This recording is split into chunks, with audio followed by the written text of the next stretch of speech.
Good evening and welcome to this Pasco City Council regular meeting of Monday, June 16th, 2025. At regular meetings, the city, first we thank you for being present, for participating in your local government. At regular meetings, the city takes formal action on items, holds public hearings, and conducts other business of the city. Agenda packets are available for those present on the small table underneath the blue arrow that says agendas, for those following along online at www.pasco-wa.gov/agenda. This meeting is being televised on PSC-TV channel 191 on Spectrum Cable in both Pasco and Richland. It's streamed on the city's Facebook page, its website, its YouTube channel, and via Microsoft Teams. And this and other prior council information and meetings videos are available on the city's website. Lastly, the public may submit comments to our staff either via the city manager, via the city clerk, or via the Ask Pasco app. With that, Ms. Clerk. Yes. Council members Barajas, Present. Blaisdell, Present. Grimm, Here. Harpster, Present. Perales, Agee. Mayor Pro Tem Milne, I am here. and Mayor Serrano. I am here as well.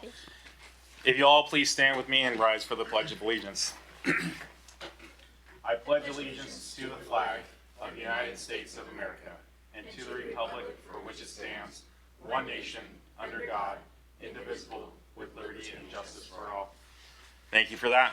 With that, it moves us along to item number 4, which is our consent agenda. Now, all items listed on the consent agenda are considered to be routine by City Council, and they will be enacted by a roll call vote as a single motion. There is no separate discussion for any item unless the council member so desires and requests to be pulled and removed to a later portion of the meeting agenda. So before I roll through, do we have any desire from council to pull any of these items? Hearing none, item 4A is approval of meeting minutes for June 2nd and June 4th, 2025. Item B is bills and communications approving claims in the total amount of $7,911,577.34. Item C is resolution number 4608, the 2026 to 2031 Transportation Improvement Plan Program Update. Item D is resolution number 4609, Professional Services Agreement Amendment number 5 with WSP USA Inc. for the Lewis Street Overpass Project. Item E is resolution number 4610, renewal agreement with Visit Tri-Cities for the promotion of tourism management. Item F is resolutions number 4611, 4612, and 4613, approving 3 developer reimbursement agreements for the utility improvements associated with the Broadmoor TIF utility package project. Item G is resolution number 4614 and 4615, approving 2 developer reimbursement agreements for the utility improvements associated with the A Street Sports Complex project. Again, anyone seeking to remove these items? Seeing none, Mr. Milne. Thank you, thank you, Mayor. I move to approve the consent agenda as read. Second. Thank you. I got a motion by Mr. Milne and a second by Ms. Blaisdell. Ms. Clerk. Councilmember Blaisdell, Yes. Councilmember Barajas, Yes. Councilmember Grimm, Yes. Councilmember Harpster, Yes. Councilmember Perales, Yes. Mayor Pro Tem Milne, Yes. and Mayor Serrano. Yes. It passes unanimously. Thank you, ma'am. With that moves us along to item number 5, which is proclamations and acknowledgements, and there are none listed. That moves us along to item 6, which is our public comment period. Now, this is an opportunity for the public to address council on items unless it relates to a public hearing. Seeing a handful of different faces in the crowd, I want to emphasize that, unless it relates to a public hearing. So if you're here for anything in item 8, either A or B, those are our hearings, and that would be your time to address those issues. So if you have something else, feel free to address us at this point when I'm done talking. So this is an opportunity to allow folks to bring items to council's attention. It's not a place for a venue for debate. It's not an opportunity where you can expect us to respond with some immediate response. Some of these issues have need a deliberative process, need further information, but it's an opportunity to bring issues before council. Citizen comments are limited to 3 minutes. We got a timer over here. When your time approaches, we ask you to make sure that you wrap up. If you go a little long, I'll call time. When you approach the mic, please state your name and your county of residence. So with that, for anyone that would like to speak at our public comment period, go for it. Actually, you know what? Before you go, I've got two people online. This is a bit of an uncommon process. We rarely have folks. Let's go with Mr. Padavoric first, and then I'll go to the second. Then, sir, you'll be our third. So, Mr. Padavoric, we hear you. Excellent. Thank you so much. Thanks for the introduction. So I'm here tonight to provide a little bit of background on Ordinance 4775, which is amending the Pasco Municipal Code related to development fees. I watched the meeting last week, and I think there's a couple gaps in the situation that would be helpful if council understood before they vote. To do that, I'll quickly walk through the way that process is currently administered. A developer submits plans showing utilities, and then during plan review, the city identifies specific utilities that it wants to be made larger to be in compliance with the city's comprehensive plans, meaning to serve the overall city, you might need bigger than an 8-inch pipe. Maybe you need a 18-inch pipe or a 24-inch pipe to carry water through the whole region. The contractor, updates plans to align with the city comments. The contractor spends money to construct that larger infrastructure, and the contractor submits information for payment. And that's the point we're at now. So some contractors and developers have submitted for payment for things that are already installed. And one of my concerns is that this budget amendment being discussed is deciding whether or not to pay someone for work that they already did the city's direction. I wasn't sure if that was something council was aware of, but I wanted to make sure that was clear. How it should work for the city standards is whether or not something is eligible for upsize is sorted out first. And then if there's an issue, that can be resolved prior to plan approval, prior to construction.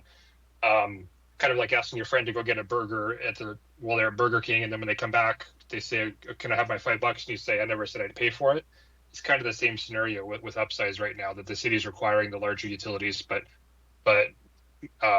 later talking about if they should actually reimburse for that. So that's some quick context, and then I noticed there was a last minute addition to the ordinance for a $3,000 retainer. And if you recall, a few months ago, this issue came before council and it was postponed. And I had presented, there was an RCW 820220 that talks about government can collect reasonable fees to cover the cost to the city. And there are a lot of small projects in Pasco from my experience, and a $3,000 retainer very well could be in excess of plan review fees for a decent number of projects. So if there's even a single instance where you're collecting fees in excess of what it takes to cover the cost, you might be sideways. But I'd encourage council to either take a really hard look at that, or maybe that would be part of this bigger fee study.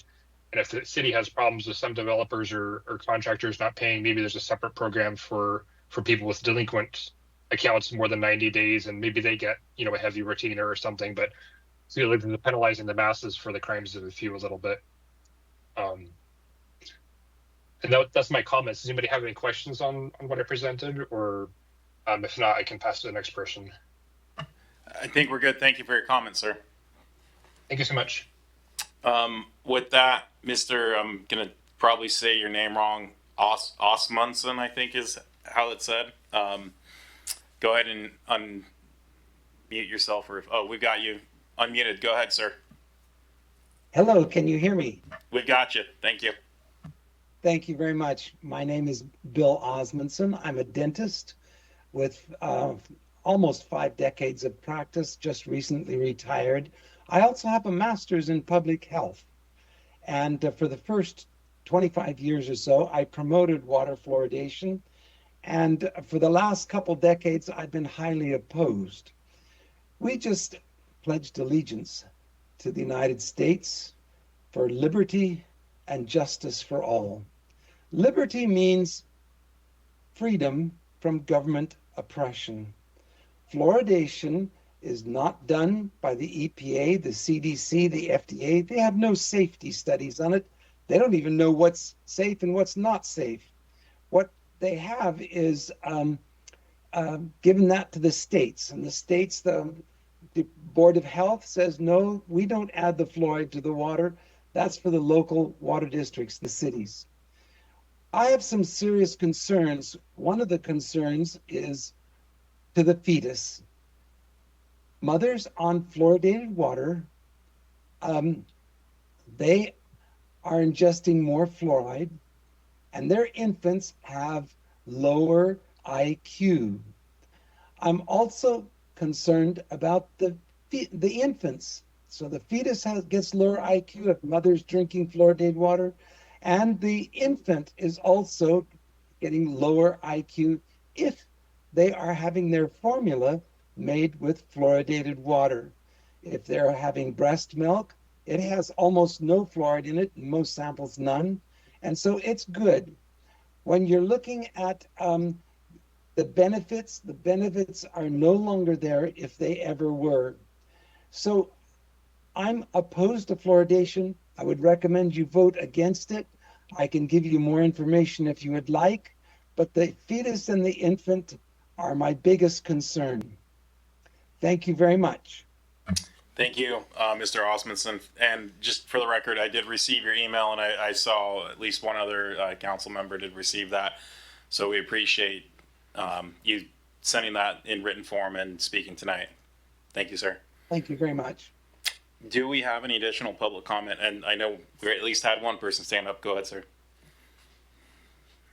And if you can turn the mic on, the bass. Yep, you're on. Good evening. My name is Dr. Spencer Jalek. I live at 4509 Desert Drive here in Pasco. I'm a lifelong resident of Pasco and practiced general dentistry here for 42 years. I'm here tonight to speak against initiating the process to discontinue fluoridation of our drinking water supply. When I started practicing dentistry, I was frustrated and heartbroken at how often I had to send young children to the hospital for extractions due to severe tooth decay. Back then, dental pain from cavities was the leading cause of school absenteeism. In 1999, Franklin County had one of the 3 highest rates of childhood tooth decay in Washington state. That's why, with the support of the health department, school nurses, Lourdes Hospital, and both the medical and dental associations, I helped lead the effort to bring water fluoridation to Pasco. Thanks to a grant from the Washington Dental Service Foundation, the council voted unanimously to start fluoridation, and it began that same year. Today, tooth decay is still the most common chronic disease of childhood, more common than asthma. Here in Franklin County, dental pain remains one of the top reasons children visit the emergency room. A cavity might sound minor, but tooth decay can cause pain, infection, miss school, and can even worsen conditions like diabetes, heart disease, and pneumonia. Fluoride works. For over 80 years, research has shown the right balance of fluoride prevents decay with no harmful effects. Opponents often cite outdated or discredited studies based on fluoride levels many times higher than what is added to our water.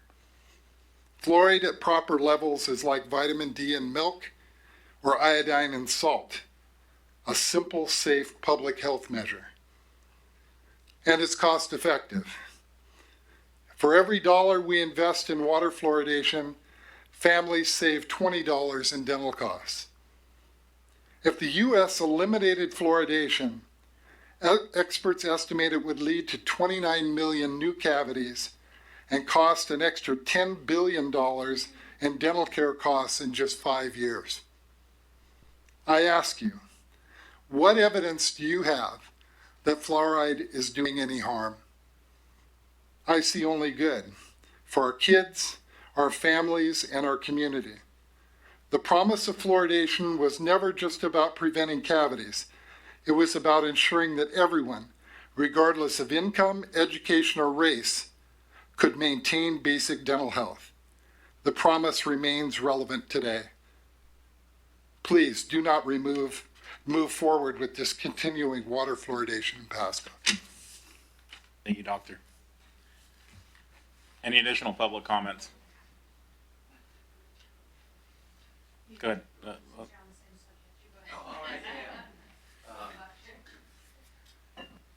Hi, my name is Bart Roach. I'm a practicing dentist here in Tri-Cities. I was born and raised in 8212 in Pasco. So I have a lot of family here that drinks the fluoridated water. Because of where I grew up, I have a special place in my heart for the poorest of the poor in our community that happen to be Spanish speaking. And most of the time, those are the people that fall through the cracks of getting care. And that's why we have Lindsay here, who dedicates her life to taking care of kids in the public health system. And she's here to support fluoride.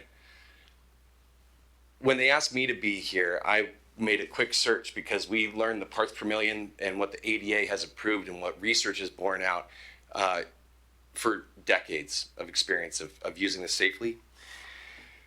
And ever since 2016, there's a study from Australia that has generated a lot of discussion here. And so I found a big meta-analysis from Evidence-Based Dentistry, peer-reviewed journal. And at the end of it, I highlighted a lot of things, but ultimately they said, we don't have a good enough study because all of the ones that report negative effects are at levels vastly higher of naturally occurring fluoride in the water. This has been borne out for years, as Spence has said, and I don't feel like we need to learn the mistakes of other cities that have done this, like Calgary in Canada. Calgary and Edmonton are comparable areas. Calgary removed their fluoride from the water after many discussions about adding it in 2011. By 2019, they saw a 700-fold increase in childhood IV antibiotics performed by the pediatric hospital there. And then they had it re-voted on in 2021, re-added. Meanwhile, Edmonton did not change the levels of fluoride from 0.7 parts per million. And they didn't see any change in the hospitalizations in a town that's 2 hours away with the same population demographics. This works. And the reality is that the poorest of the poor are going to suffer if we take it out of our water. What you heard about fetal development, et cetera, that's not the position of the American Dental Association or the vast majority of normal practicing dentists. So, or hygienists for that matter. So please take that into consideration as you make a decision that's going to impact so many little kids. Thank you, Doctor. Ms. Francis. Hello, my name is Rebecca Francic, and I'm here talking to you as a former educator. When we had fluoride come into the water in the public school system, within 5 years, we stopped seeing children come to us saying, Miss, I need to go to the nurse, and they'd have these little rotted off teeth. I don't think in 5 years their dietary habits changed, nor do I think their toothbrushing changed. What changed is we put fluoride in the water. It made a tremendous difference in what we saw in school systems. We still had kids that went out for stomach aches, but they weren't going out for toothaches. And when we had parent-teacher conferences, we didn't have dentists coming and giving free service for major dental. They would do evaluations and send kids off for major dental surgery because they had such poor teeth. So I urge you, this has been studied over and over, and if it's at the right level, it makes a tremendous difference in public health for our children. Thank you. Thank you.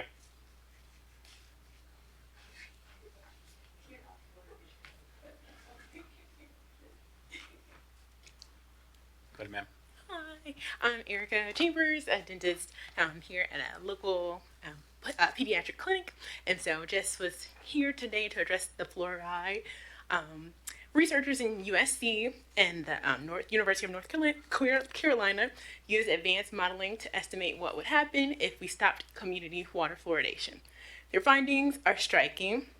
Removing fluoride from U.S. water systems would lead to 25 million more cavities in children over just 5 years. That's a 7.5 percentage point increase in the number of kids experiencing tooth decay nationwide. And this isn't just a health concern, it's a financial one too. The projected cost to families and the healthcare system would be $9.8 billion over 5 years due to that increased dental treatment. In over 10 years, it will balloon to 20 million and over 50 million new cavities in children. So these are avoidable costs, ones that we'd like to be choosing to absorb if, or a cost that you would be choosing to absorb if fluoride is removed. What's even more troubling is that these harms fall hardest on, like he was mentioning, children who face those barriers to care, those from the low-income families, rural communities, and children with public insurance. So removing fluoride widens that health inequity. The research has looked at the positive side and what would happen if fluoride was added in places that currently lack it, and their models show that expanding fluoridation to underserved areas could prevent 22 million cavities and save 9.3 billion dental costs in over 5 years. Fluoridation is one of the most cost-effective and equitable public health tools that we have, and it prevents disease before it starts. It reduces that need for expensive and traumatic dental procedures, like she was mentioning, and it supports those families, especially those ones that have the fewest resources. Like she was mentioning, Pasco has that history of doing right by its residents and maintaining that optimal fluoridated water. So we're just respectively urging you guys to reject any proposal to remove that fluoride and keep that fluoride in the water. And yet to what Dr. I think it was Osmondson was mentioning, I was both a kid who had who was breastfed and had the formula, and so there hasn't been any indication that it would reduce that IQ, so, or damage the fetal. So thank you. Thank you, doctor. Any additional public comment here? I know, ma'am, you were waiting.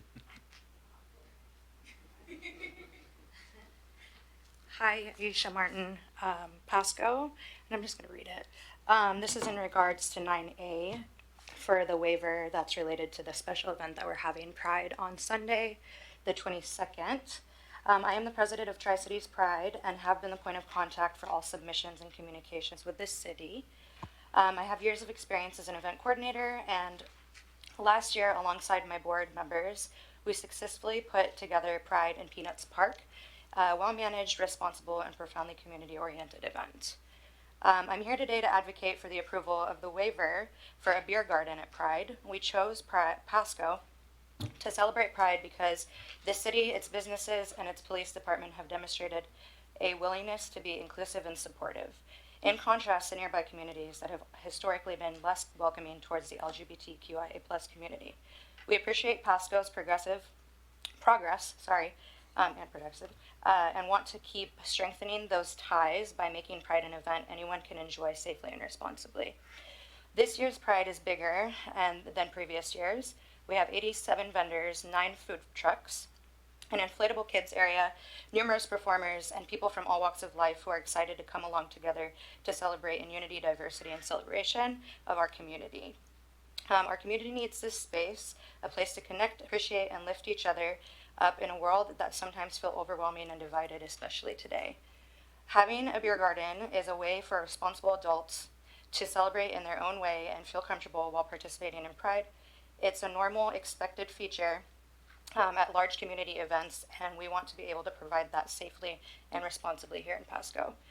I'm not asking for this casually. I'm asking for it because it will enhance the experience for everybody that comes, while we implement all necessary safeguards to keep it responsible and well managed. I will be the main point of contact and the day of coordinator, and I will make sure all procedures are followed and city requirements are met. The lack of clear answer has put unfair pressure on our vendors, particularly our caterer, CG Public House, who has kept their calendar on hold and their employees on standby in the hopes that this gets approved. It's unfair to them to be kept in the limbo, not knowing whether their services will be required, and it makes their staffing and scheduling nearly impossible. I personally reached back out to you to make sure you are fully informed and clear as to the misconceptions of me not treating things on time. I turned in my application April 4th, and there was just a lot of back and forth between city, and I don't know what members, you guys have the emails, with no responses, and then they lost my application. So I just want to make sure that you're all aware. I put this in on time, and that first application did have the beer garden on it, and it is catered, so it's not just out of nowhere. So I'm asking for you tonight to approve this waiver promptly.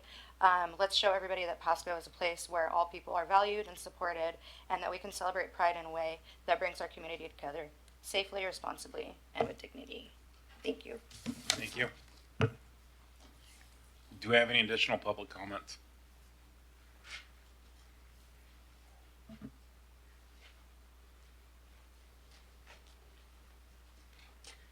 Hi, my name is Amber Wade, and I still live here in Pasco.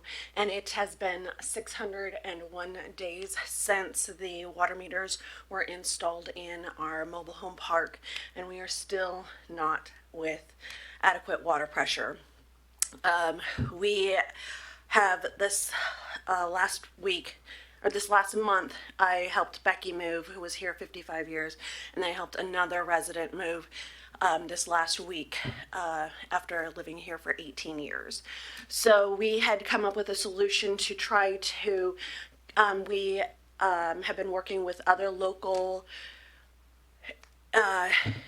landlords, and they had given us a reference on some really good water companies to come and help us assess the problems.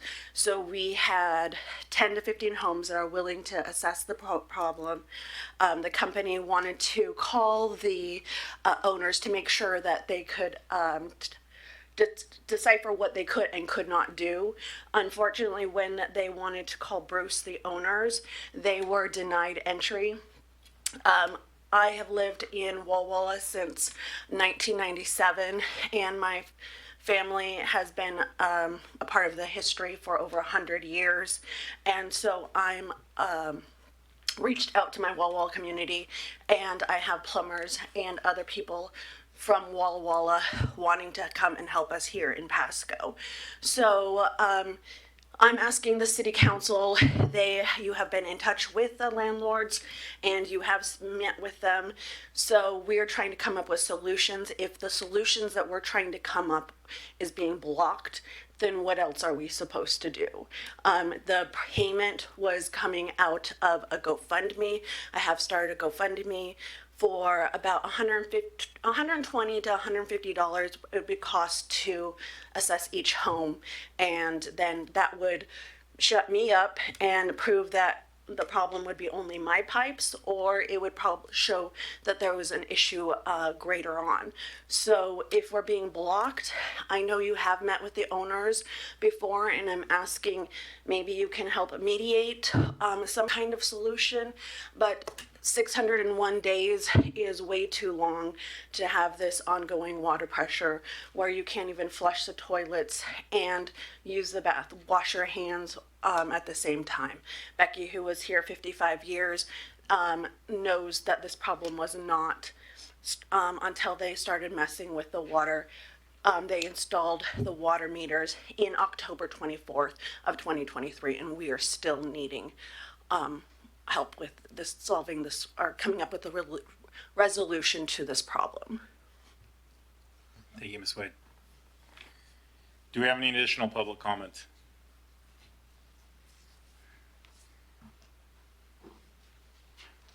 Thank you, Mr. Mayor. Thank you, Council. Jeff Losey from the Home Builders Association of Tri-Cities out of Kennewick, Washington. Here to speak to two different ordinances that you're going to be voting on tonight. Ordinance 4767 regarding the Transportation Impact Fee Program, and also ordinance number 4775. Although there isn't a transportation impact fee increase that we are going to support, however, going forward, I think it's important to have the foresight to use different tools that are available. One of those being tax increment financing that's already being used. Those type of broad-based mechanisms work a lot better than just targeting new construction in those new areas. And also the consideration of the 5 zones versus the 4. It creates a better nexus when you have the 5 zones versus the 4. And so if you are going to go down this pathway, we would support the 5 zones as opposed to the 4. And moving forward past this one, I support John's comments on ordinance number 4775 in talking about the $3,000 and that being put in. I assume we'll get explanation as to how that needs to be applied and moving forward. Again, those two changes, I believe also will help the developers and the contractors moving forward. With most of these tools put in place, will also help development be more pragmatic and be able to move more predictable down the pathway. So just being more conservative, any tools that are to weigh the cost of this over a wider audience than just new would be very appreciative moving forward. Thank you. Thank you. Any further public comment? Going once, going twice, third and final call. Hearing none, that moves us along to item number 7, which is our reports from committees and our officers. Any comments from council on this one? Ms. Ross. Thank you, Mayor. It was a busy weekend, mostly. Bumped into several of the council members at some of the events. On the 12th, Kiwanis had their decades, Kiwanis through the decades. Some of the highlights that I picked up, I know Councilwoman Blaisdell was there with me. Richa, some other staff was there. Okay, can you hear me now? I won't start from the beginning, but I was present at the Kiwanis through the decades, and I want to highlight a few things that I picked up. Ed Ray Jackson is the longest serving Kiwanian with 75 years as a member. 1987 was when the Kiwanis allowed women to be part of the group because it was a male-only club. And in 2023 was the first Latino to be president of the group. 2021, sorry, I'll step back. 2021 was the first female president. 2023, first Latino president. Then on the 13th, I attended the Juneteenth pageant. I just want to say congratulations to Queen Amina, Princess Lanaya, Princess Areli, and Junior Princess Thea. It was a great event. A lot of music, a lot of dancing. It was just a fun event. And then closing my weekend was the 14th. Just this Saturday was a Juneteenth family festival. They stay true to their roots. It's a family festival. They celebrate family. Parade started at 11. It seemed a little bit of a short parade, but no incidents took place because there was a fear that something might happen during the parade. Happy to report that our officers there, Officer Guerrero, Officer Yaz, and Officer Howard were present and passed out popsicles. It was just a lot of fun. Barbecue, a lot of food. So next year, please come out and join Juneteenth Festival. It's family oriented, family focused, and just a celebration of life. That's all I have to share. Thank you, Ms. Bras. Mr. Grimm. Thank you, Mr. Mayor. I attended the Ben Franklin Transit Board of Directors meeting. Really the only thing to report other than our new CEO, Mr. Drost, and all the energy and ideas that he brings to the plate. Starting today, Mr. Mayor, the way AI puts it, excuse me, Ben Franklin Transit now provides service to the Tri-Cities Airport via new express route, the 2X, starting today, June 16th. So it's going to be really interesting to see how that plays out. He is really big on his analysis and key indicators, and so I know they're going to be watching this and making sure it's the right thing for the community. And then a couple days before then, Director Sarah hosted me with staff, and we ended up meeting the project manager out at Broadmoor and Road 100, and just looked at the whole development out there and the road system. And one of my biggest fears since being on council is ending up with another Road 68. And I got to tell you, I maybe have just a little incy-wincy, little trepidation left, but they alleviated a lot of my concerns. We walked it with blueprints in hand. We drove into the area, and I think some of the key points they brought up is the lack of driveways, or are the lack of driveways that we find on Road 68 that significantly add to the congestion, and also the grid system, that this is beyond just one narrow corridor of commerce, I'll call it, like we have on Road 68, and the grid system throughout there, and just the ability to move traffic. She's got a couple follow-ups for me. Sounds like a neat video that kind of shows real-time traffic, how it's going to flow through there, and just some other odds and ends, like a follow-up question on the interchange. But I really appreciate staff taking the time out there with me for a couple hours, and I have much renewed confidence, Mr. Mayor, that we are going to get this right. So just really thankful, Director Sarah, for you and your staff's time for that. Thank you. Thank you, Mr. Grimm. Mr. Prowlis. Oh, thank you, Mayor. I attended the Housing Authority of the City of Pasco and Franklin County meeting last week. They have lots of goals this coming year. Like I said last week, Matt Truman wants to come and do a presentation here in the next couple months, if possible. Right now, they have a voucher utilization goal of 80%, and they're looking to be on their way with that with their Section 8 program. They're trying to increase their vouchers to 350 by the end of June. They have a couple grant opportunities. They're looking to get some money out of Senator Campbell's office, and they moved on to the next stage for a $1 million grant to support housing initiatives. And they're also looking for property development opportunities here in Pasco to perhaps create housing, and looking at parcels for 88 units. And so it's all in the kind of pre-design stage, but they're working with a development group from the west side that specializes in housing authority developments. And so they're here this week, I believe, doing a couple tours. So that's what's going on. And then I don't know if anyone saw, it's a good segue from Mr. Grimm, we were on the front page of the Herald this past week. I mean, that's big time above the fold. Even a nice picture of our city manager. So, I mean, this is credit to the staff. I'll say, I think perhaps we can look into naming a street after city manager, interim city manager Zabel over there. Dave Zabel Way. I mean, I think that was really cool. I was walking out and I saw that. I was like, hey, that's Broadmoor. And so, yeah, lots of good stuff in there. It talked about elevated properties and stuff. So I just wanted to kind of bring that to show everyone. Thank you. Thank you, Mr. Prowlis. Ms. Blaisdell.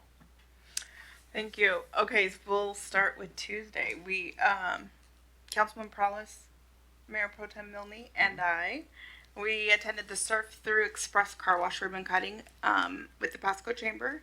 Then Tuesday evening, Councilman Prowlis and I completed the 10-week Police Citizens Academy. I just roughly want to tell you what I got out of that. The value of the Citizens Academy really has helped me understand more about how each department works and operates, and how each department within the police is vital to our city. With the hands-on scenarios and talking through mock situation, it really made me appreciate each of the police officers and what they have to encounter while on duty.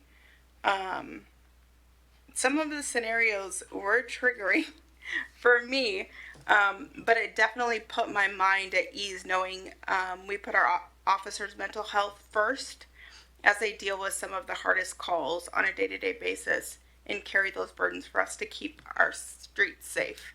So I definitely appreciate the police department even more after getting to know the ins and outs of the departments. On Wednesday, I attended the promotion ceremony for our newest sergeant, Jed Avastias.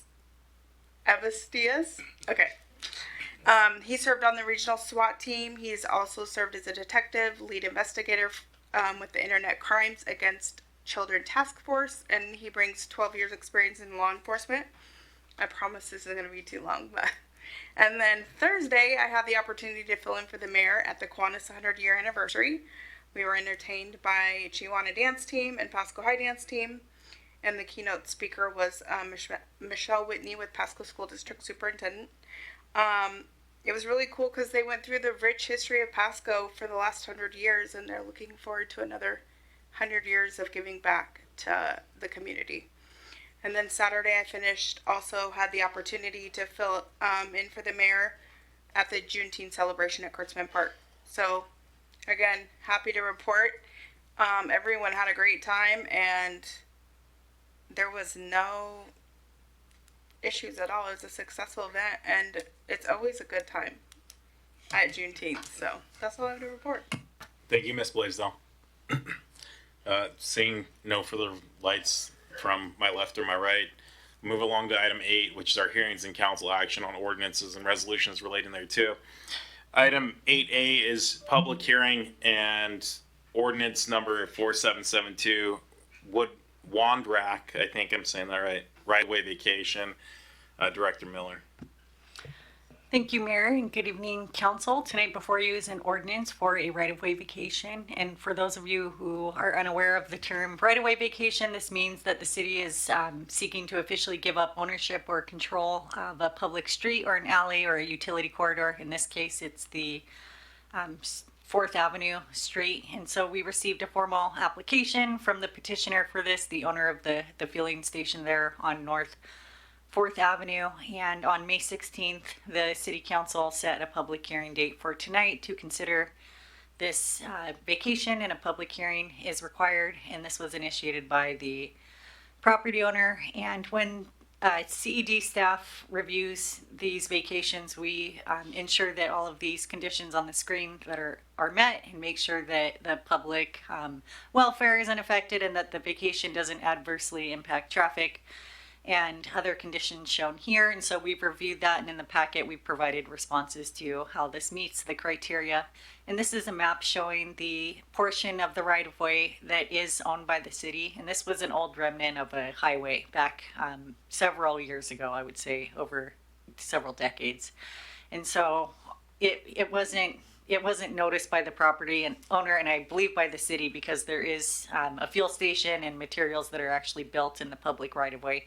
And if you look at the property to the north, they don't have the same right-of-way line. So we're essentially going to, if this is approved, vacate this area, and the private property owner will now own this area. There's no future need for the city to use this for a right-of-way. So happy to answer any questions, any technical questions before the public hearing, if you have any. Thank you. With that, do we have any questions or comments from council before we open the hearing? Seeing none, this public hearing is now open. Do we have the applicant present? Do not believe so. Okay. So with that, do we have any public comments? Public comment will be limited to 3 minutes. Mr. Ferguson, you don't have any introduction on this one, correct? No, sir. Okay. Public comments limited to 3 minutes. Expressing, I guess, your opinion on this issue. Do we have any public comments on this? Going once, going twice, third time. With that, we will close our public hearing. Do we have any other comment from council before we make a motion? Seeing none, Mr. Milner. Thank you. Thank you, Mayor. I move to adopt ordinance number 4772, vacating a portion of right-of-way along North 4th Avenue and further authorize publication by summary only. Second. Got a motion by Mr. Milne, seconded by Ms. Blaisdell. We can do this a voice vote, right? Yes, sir. Okay. All in favor, say aye. Aye. Aye. Aye. Any opposed, say nay. Hearing none, that passes unanimously. With that, we'll move on to item 8B, which is a public hearing and ordinance number 4773, Pasco School District Number 1, Orion High School right-of-way vacation. That's action number VAC 2024-004. And back to you, Ms. Miller. Same type of application here is for a right-of-way vacation, and this was submitted on behalf of the school district by the applicant in late 2024. And same criteria applies here for this right-of-way vacation. These criteria 1 through 4, and those are analyzed in the staff report. And the picture shows it a little better. So the north property line there, which is East Salt Lake Street, and then the West Street, North Utah Avenue, that is where the vacation is proposed. And it's really hard to see on the screen, but if you were to look very closely, the right-of-way lines will just line up to the property over to the west, and then the property down to the south. So there's some adjustments in the right-of-way widths. That large width isn't needed to facilitate the right-of-way requirement, so that is what is being vacated. And in exchange, why we're not requesting compensation here, the school district will be providing additional right-of-way needed to facilitate Weehee Avenue. I'm not sure if I'm saying that right. I'm sorry. But if you look down on the east side, you can see a road that's been constructed by the neighborhood over to the east and then the neighborhood to the south. So that right of way will be dedicated in exchange. So that's why we're not recommending compensation in this case. So staff is recommending approval and happy to answer any technical questions you have before the hearing is open. Thank you. Do we have any such questions or comments from council? Seeing none, with that, I will open a public hearing. So with that, I invite any member of the public to make a comment. Do we have anyone from the applicant here? I do not believe so. Okay. With that, same basic principles, 3 minutes if you have a comment. Do we have any public comments on this one? Seeing none, going once, twice, 3 times. Okay. With that, we are closing the public hearing. With that, Mr. Do we have any other comments or question by council or any? Seeing none, Mr. Milne. Thank you, Mayor. I move to adopt ordinance number 4773, vacating a portion of North Utah Avenue and East Salt Lake Street right-of-way in Frays addition to Pasco, and further authorize publication only. Second. Motion by Mr. Milne, second by Ms. Blaisdell. All in favor, say aye. Aye. Any opposed, say nay. That 2 passes unanimously. With that, that moves us along to item number 9, which is ordinances and resolutions not relating to hearings. We've got several items. The first item is A, resolution number 4616, consideration of waiver related to PMC or Pasco Municipal Code, section 9.40.020, subsection E, for special event application number 44023. Ms. Bichon. Good evening, Mayor and Council. City staff received a special event application for a public event proposing a beer garden in Memorial Park. With this event being open to the public and not a private event, PMC 9.40.020 requires subsection E stipulates that a council resolution for a waiver would be required. The applicant has complied with all special event requirements in addition to all additional requirements under having alcohol in a city or recreation facility. So staff is seeking council action to either approve the resolution attached to your agenda or not approve it. If it's not approved, the event is ready to go. So it would be permitted without the beer garden. So that's it. Thank you. Do we have any questions or comments from council? Mr. Prowse. Thank you, Mayor. I'll go ahead and start it off. I know there were some concerns last week about perhaps allowing consumption of alcohol in a public park, but I think given the circumstances and we heard public comment earlier, it seems like this application just kind of fell through the cracks a little bit. We all understand we've had some staffing issues, and that's getting corrected. And I just want to specifically commend Assistant City Manager Angela Bichon for getting this to the finish line and getting everything ready for us to hopefully approve this waiver. I'm okay with it. Doing it for this one time, and maybe at a later date have like a workshop discussing changing some of the ordinances and policies. But I think when you have an event that's gone on with no issues for many years, and you have people signing contracts and reputable community businesses like CG Public House, and they're having to not do other events because they're waiting to hear from us. I think I call upon this body to approve this waiver, and then maybe on a future date look at other stuff. I just think, given the fact that sometimes our processes are not perfect, we're human, and but I think this would be a great showing of sorry to Pride and the organization for not getting back to you and stuff like that. So. I'm going to be supporting this tonight. Thank you. Thank you, Mr. Prowse. Ms. Barajas. I have a question for the applicant, actually. Just talked about an event happening over at Kurtzman Park, family event. This is also taking place in the park. I know city has done events to where there is a beer garden. However, they're not held in a park. What is your insurance policy at? Go ahead, come on. Come on up to the mic, man. Miss.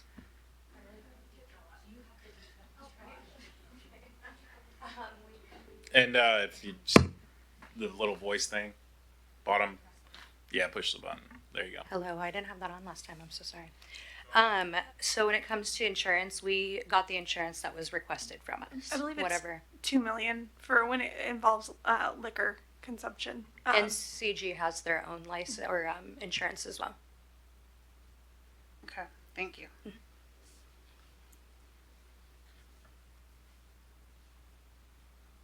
Do you have anything else, Ms. Burrell? I don't have any further questions in regards to this. I'm hesitant to say yes to this just because it's at a park, and there's regulations, there's RCWs that have been created to prevent any type of incidents in a family setting. Yes, I know that we've had events to where there are families around, and beer gardens are set up in the street when streets are blocked off. I just don't feel comfortable with this in particular. Has nothing to do with the event itself. It's just the in a park setting. To me, that doesn't sit right for a family setting event. Okay. That's just it.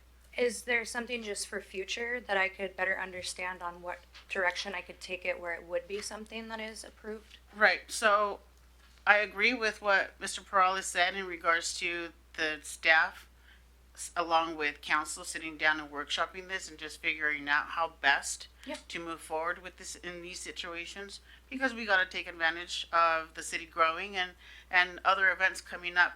So we just want to make sure that we're doing everything right. But to me right now, the way it's written, it doesn't sit well with me. Okay. Thank you. Hey, Ms. Brauhaus. I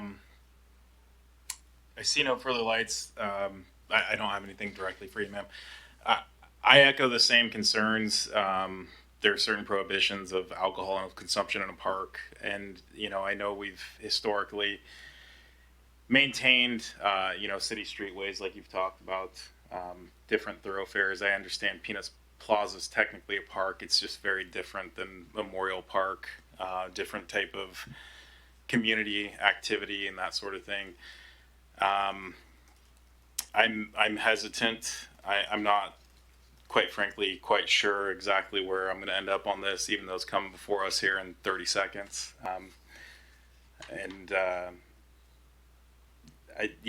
My concern is having it in an open park, and that's just typically not what the city does, unless you have historically some other information. I would say that the only caveat here is because it's open to the public.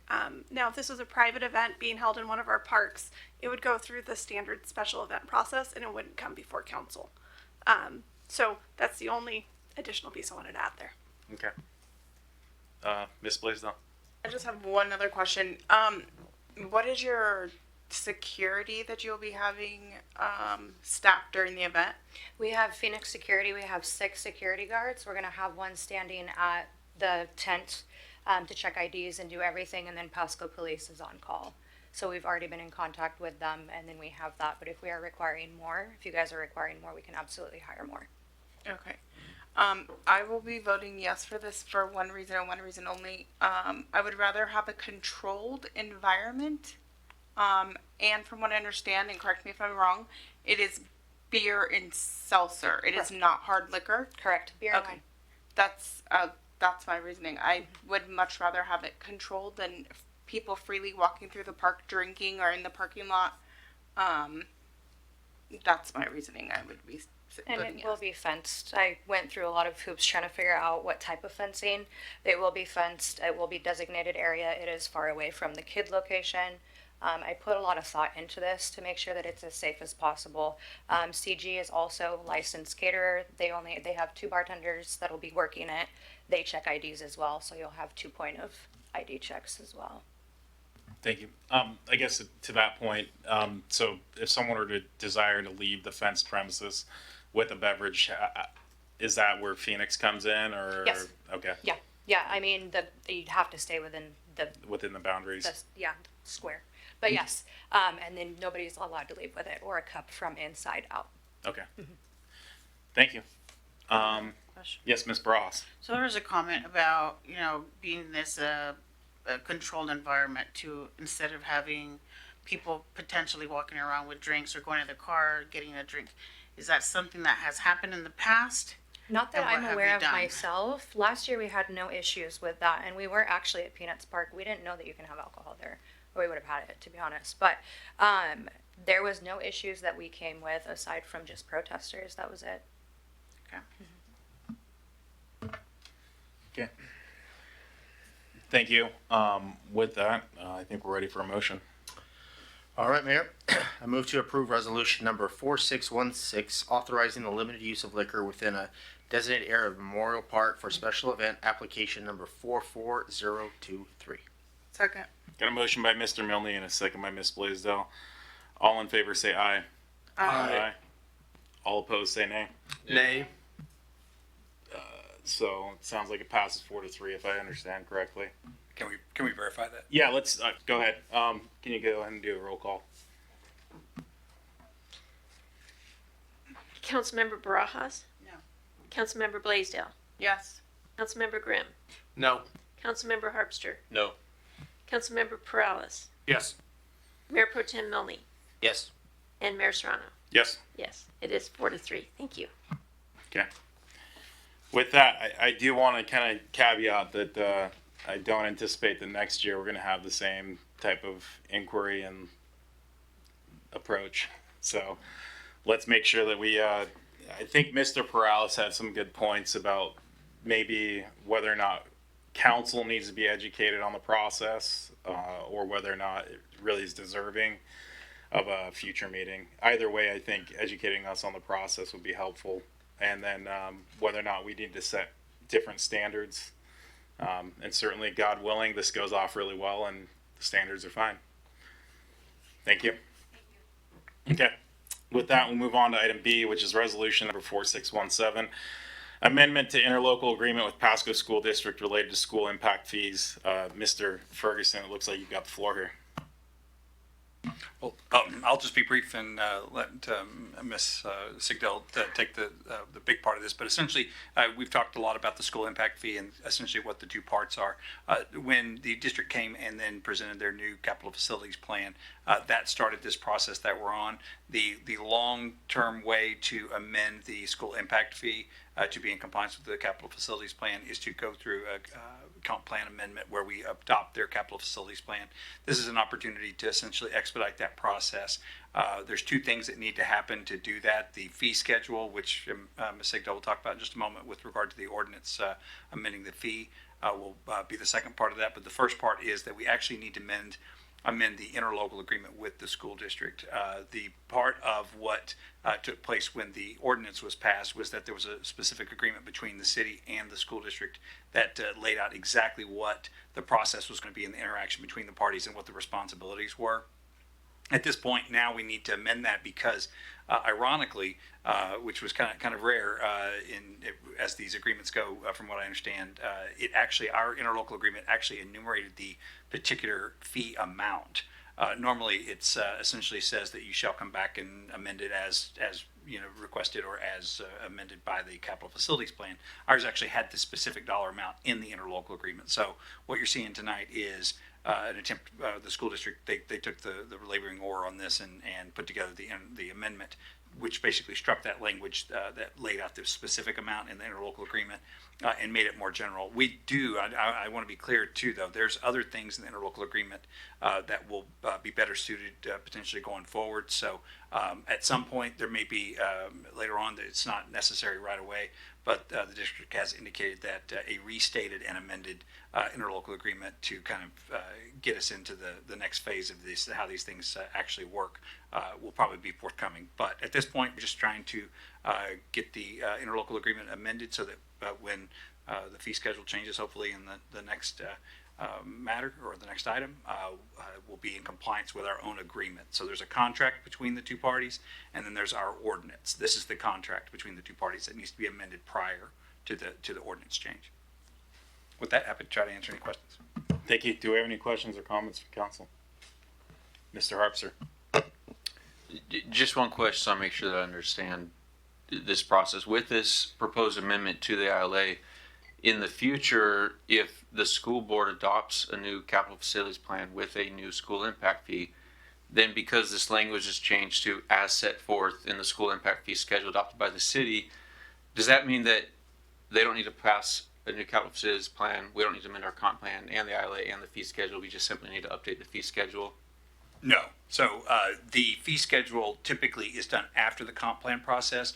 Council retains the right to amend their own ordinances and their own code. That's what we're essentially, and the school board, or excuse me, the school district is agreeing to that process. Typically what happens is the capital facilities plan is passed by the district. The city then amends the comp plan to adopt the new capital facilities plan, and I'm getting way ahead of my skis here, and Ms. Miller will get me in shape here. But long and short of it is we want to, that's how that process normally works.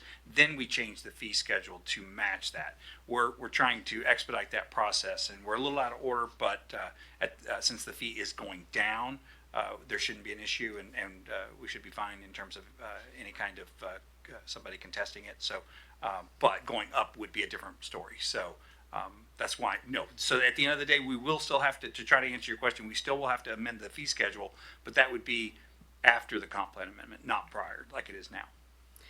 Mr. Ferguson, would it be accurate to say that next time we are revising it following the process of comp plan amendment and all of that, we would not have to reopen the ILA?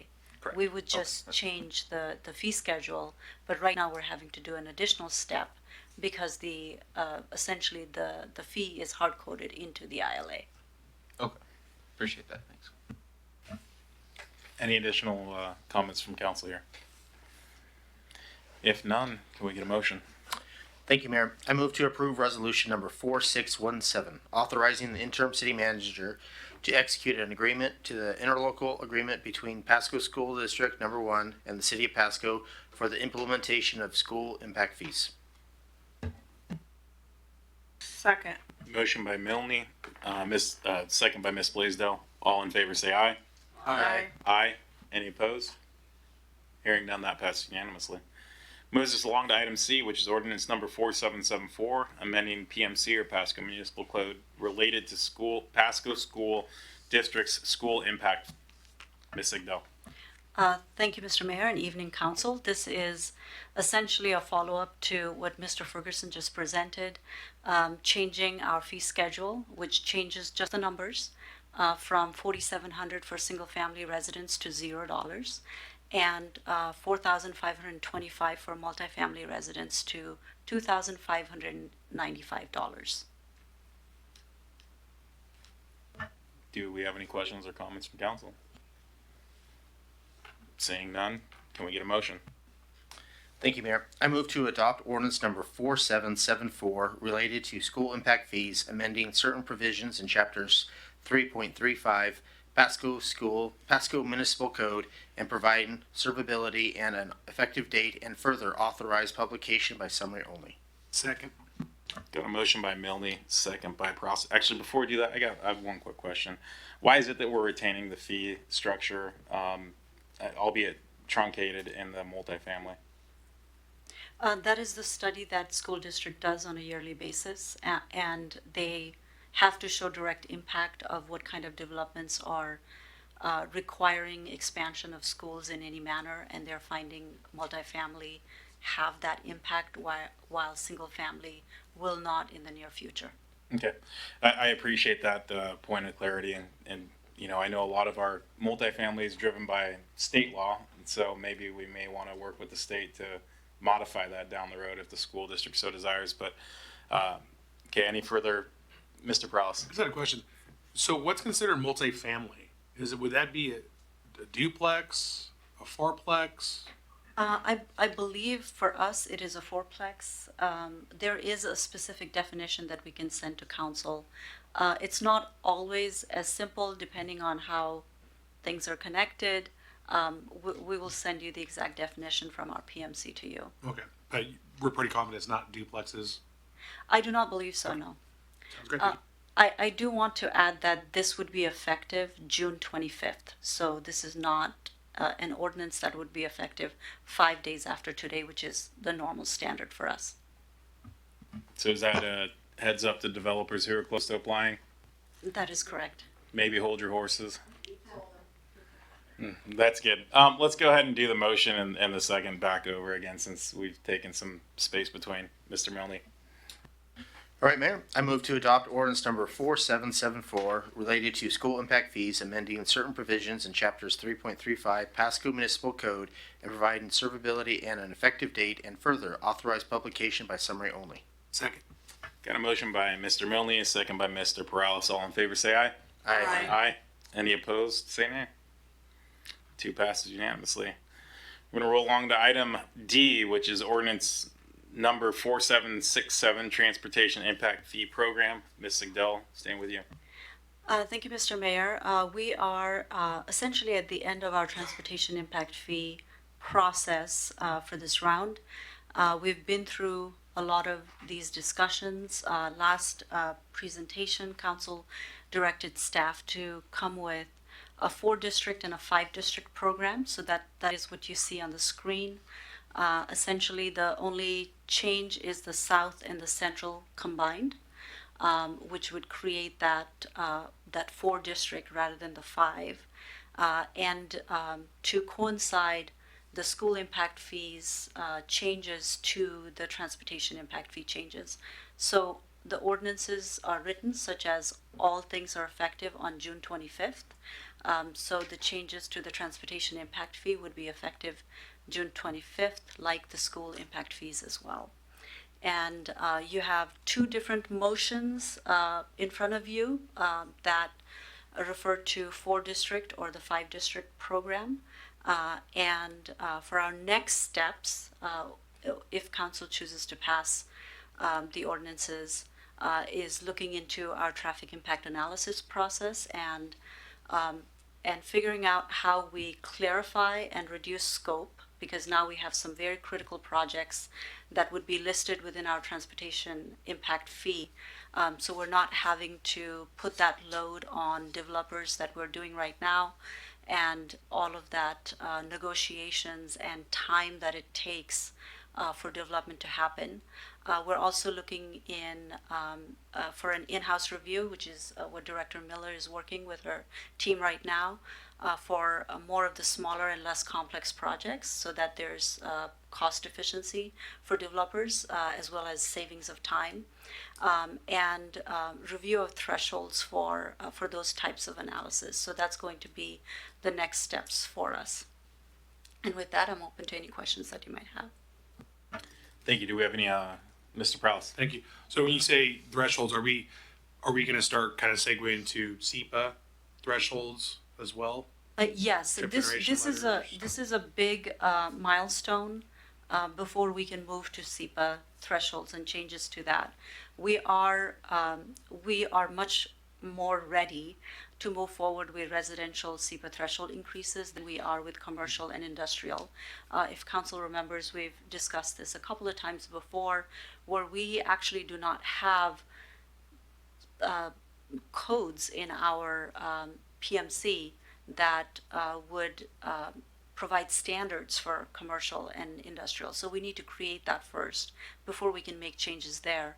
But we are ready for the residential. So we're going to go through that process and identify some options to bring forth to council. Thank you very much, and appreciate your hard work, and Haley Miller. I mean, I know you just kind of came in here, but I'm sure you've helped bring this, forward as well. So thank you to staff. I mean, this is definitely a milestone. I know we've talked about it. This has been talked about since November. So to see this come to fruition now, thank you guys much. Appreciate it. Mr. Grimm. Thank you, Mr. Mayor. Just super briefly, I just want to echo Councilman Perales' comments that this is a long time coming. I know this has been a heavy lift on staff, especially with our deputy city manager wearing so many hats over the last few months. So really appreciate all your work on this. Thank you. Any further conversation before we get to a motion? Mr. Harpster. Yeah, I just said it before, but I'll again express my support for the 5-district model. that 5 district over 4 district just provides a stronger and more specific and clear nexus for identifying traffic improvements that certain projects will impact. And so I would hope that we go with that. I'd also note, like Ms. Sigdell did, that the motions are identical, and so Mr. Milne, you want to mention either option A or B, I think. Thank you. I know I was one probably in the minority who pushed for a 4 district, I think in part because we don't have any planned projects in the central district. It seems to me that it makes sense, but I am not in the development community, so I'm somewhat indifferent here, so I'll just go with the flow. All right, Mayor, I'm also for 5 districts, so I'm going to see how option A goes first. So I move to adopt ordinance number 4767 related to transportation impact fees, amending certain provisions in chapters 3.35 and 3.40 of the Pasco Municipal Code and providing for servability and effective date and further authorized publication by summary only. Second. Motion by Mr. Milne, second by Ms. Blaisdell. All in favor say aye. Aye. Nay. Sorry, I turned my mic off. Sounds like it passes 6-1. With that, we're going to move along to item E, which is ordinance number 4775, amending the Pasco Municipal Code related to development fees. Staying with you, Ms. Sigdell. Thank you, Mayor. Let me get to.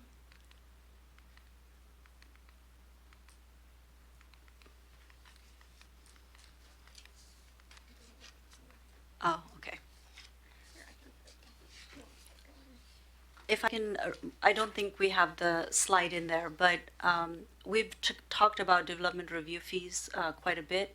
This is essentially inspection and plan review of public infrastructure, so roads, stormwater, our utilities, things like that. And one of the challenges that we've had, and we've heard from development community quite a bit, is the unpredictability and how long it takes for things to happen. And we've heard their feedback, we feel them, and we've been talking about what is a good solution. How can we invest in this area so that we can provide a better service? How can we provide predictability? So what you have in front of you is essentially a change because the fee has not been updated since 2009.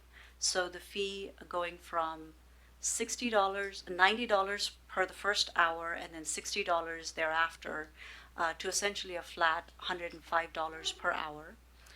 This is something that is a good first step, and we're recommending that we do a study that looks at things a lot more holistically, which is not just this rate, and trying to find efficiencies. How do we take the administrative cost of billing on a monthly basis down for the city, but there's also cost to our customers when they're receiving that bill. Some of it is emotional because you're getting a bill every time and you're wondering when that's going to stop. And but other is administrative on their end as well. They have to cut the check, they have to receive the invoice, process it, cut the check, mail it, reconcile it. There's a whole host of things that happen with every transaction. So our recommendation is that for a project we request at least a $3,000 deposit. This can be reduced. I just want to clarify that it is a deposit, not a fee. So if we do not draw down on it, then we would refund that. We also added to the code that our CD director have the authority to reduce that deposit for smaller projects, because we also do not want to get into the business of having to refund a lot of charges. So there are really small projects, there are really big projects, and there's projects in between. This gives us a little bit of flexibility to look at each project, see how complex or simple it is, and ask for the deposit to the maximum of $3,000. As those funds draw down and there's still a lot of work, we can ask for another installment, and we would try to reduce our monthly billing in that manner. So that's a new concept, trying to marry the hourly rate with some form of predictability. And with that, we're open to any questions that you might have. Thank you, Ms. Sigdell. I see Mr. Prowse is like. Thank you, Mayor. Yeah, I'll go ahead and start it off. I guess, yeah, when I was going through the packet, I just don't remember us ever speaking to a deposit. So I was kind of taken off guard. So I guess my few questions are, where did that come from? And what is our criteria for reducing the fee? So there's a lot of cities who do have deposits, and they draw down from that just for the very same reason that we're proposing. I'm sorry, what was your second question? What's our criteria for reducing the fee? You know, for simpler projects, I think that's the way it was termed. Our staff many times can look at a project and kind of have a pretty good idea of how long it would take.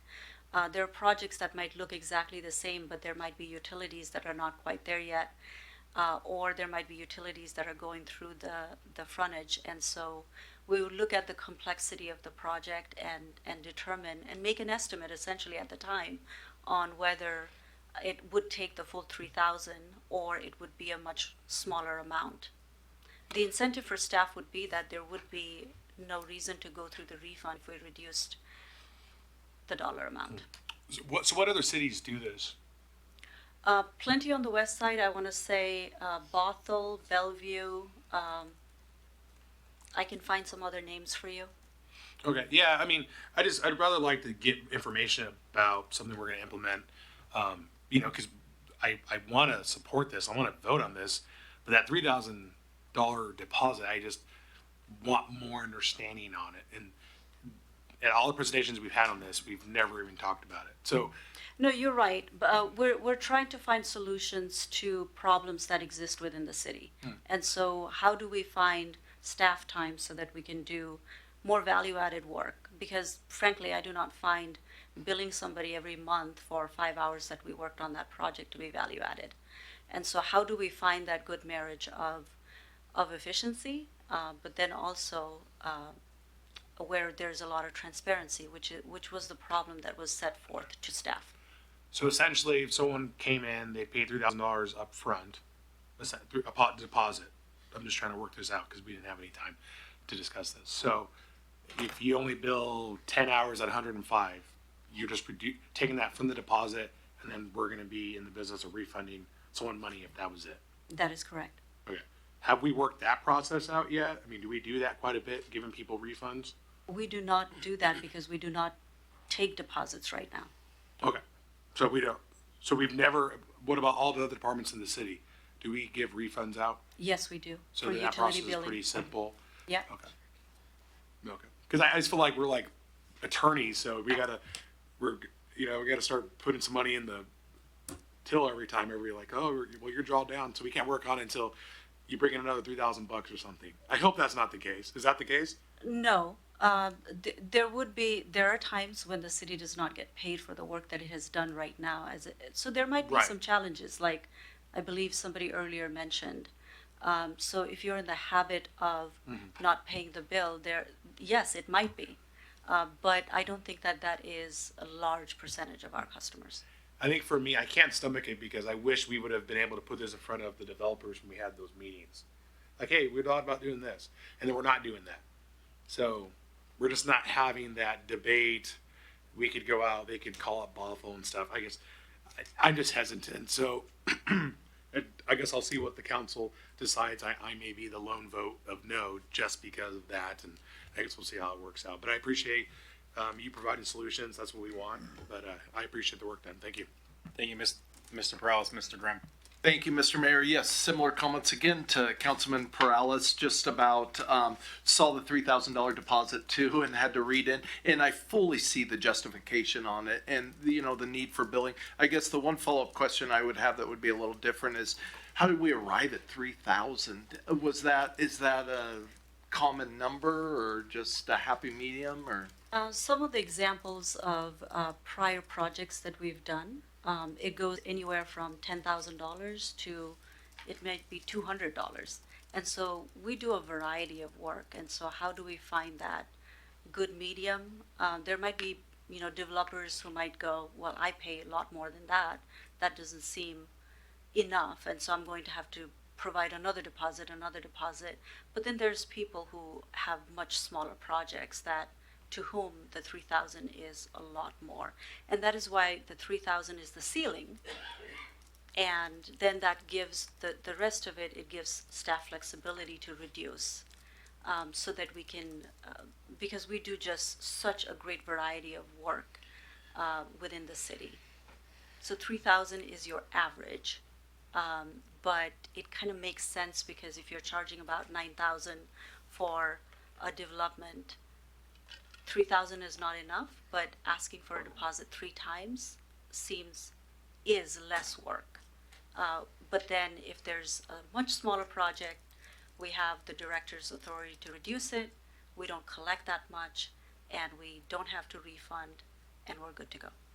Okay, thank you. And Ms. Sigdell, just like the last one, even more so on this agenda item, I just want to say thank you. I know that this was something that council proposed in the beginning to streamline processes, to have it be a less burden on the development community, have it be less burden on staff and what they're trying to do. And I know you've had a lot of support from your other staff, but I know a lot of this has fallen upon you. And I thank you for, your leadership and just everything that you've done with this. I guess the final thing I'd want to say is, obviously some of these prices are going to go up for developers. Still much cheaper to develop, the way I see it, than our neighbors across the creek from us. But, I would just say let's give the developers the value of, the money they're paying with our service and everything, and, go forward from here. So thank you again for all the work. Thank you, Mr. Grimm. Mr. Harpster. First off, I want to, because of my hearing problems, I'll ask my question, then put my listening device in, and then take it out. I just want to say I do appreciate the opportunities that were made over the last several months for the public to come to meetings with staff, to share their comments, and this ordinance is a result of those conversations. Initially, we'd started to go off in one direction, heard from the development community, and went a different direction that was requested by them. For myself, I had fun sitting on that side with you all when we did those, and talking with the folks that came out, some of whom are here this evening. To Mr. Paralysis' point, that the sort of new addition to this, would have loved to hear from developers, he said, and I do to some extent agree with you, but also this agenda was published Friday, and there are at least 3 folks from the development community here in person, one of whom we heard from this evening. And I'll just remind everybody, this is a deposit for a fee that's already being paid. It's nothing new, just something that simply streamlines the process. A couple questions. Can the deposit that's being paid be submitted at the same time that the plans are being submitted for review? Okay. And then how long, on average, would it take to return unused funds to an applicant once plan review is complete? We should be able to do that within a month. Okay. We do get audited. I feel like the auditors are here 8-9 months out of the year. Might as well have an office here. So there is a huge focus on deposits. They call it aging balances, whether it is something that we owe or we owe somebody. So this is an area of focus for auditors. So I do want to let council know that our finance department, when we brought up this idea, was on the spot in terms of what are the processes that need to happen to ensure that we're able to, number one, track the money. We know who it belongs to. We can draw it down. We have good accounting for that. We can prove, very much like a billing, we can show the drawdowns, and then be able to refund the funds in a timely and accurate manner. So that's something that's on our minds. Okay. And then one other comment I make is I appreciate the leeway included in here for the CED director to make a decision on whether or not a less complex project needs to even deal with that. I think that's also helpful for efficiency and streamlining, which was the whole goal of this in the first place. The last question I had was, really I want to do what's easiest for staff and their time. So my only concern with this deposit is if it could create extra work for staff. and I don't know, I deal with some invoicing in my business, but not as much as the city. Is it easier to require the deposit and kind of track that, or to your point, send an invoice out each month, hope it gets paid? I'm assuming your opinion would be the deposit, but just curious your thoughts on that. So this is where having Director Miller here has been great. She's very familiar with our software and how to fully maximize it. It's going to take us some time to get there, but she has utilized the software in a manner that the software will be able to track a lot of it. It's going to take us some time to get there. So in the meantime, I do believe it is a labor savings because we're spending a lot of time billing every month. And so we can use that time for the deposit, which will take less time. Okay, appreciate that. Thanks. Thank you all for a few comments, and hopefully we'll get to a motion. I will also echo the concern of the deposit. I think I'm a little concerned with the way the ordinance is written. We may want some clarity on what those standards are. Ms. Miller, do you feel comfortable with how it's written, being able to implement it in a fair and equitable manner?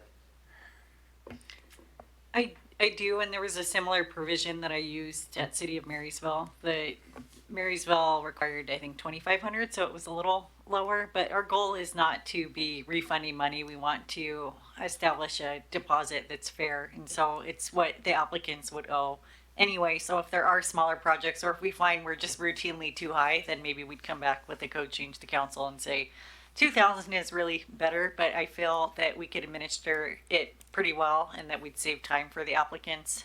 The applicants who are getting bills throughout the process are having to slow down, pay it, mail it in. And if they're late on payment, we could hold their project. I mean, we don't get in the habit of doing that, but I think it'll just save everyone time to have the deposit paid at the beginning and then the remaining balance due at the end. For the project. So I feel comfortable administering it. If you do want to look at it closer, we can definitely provide other options too if needed. Do you kind of have that general criteria in mind? Yes. Can you share that? The general criteria for the deposit.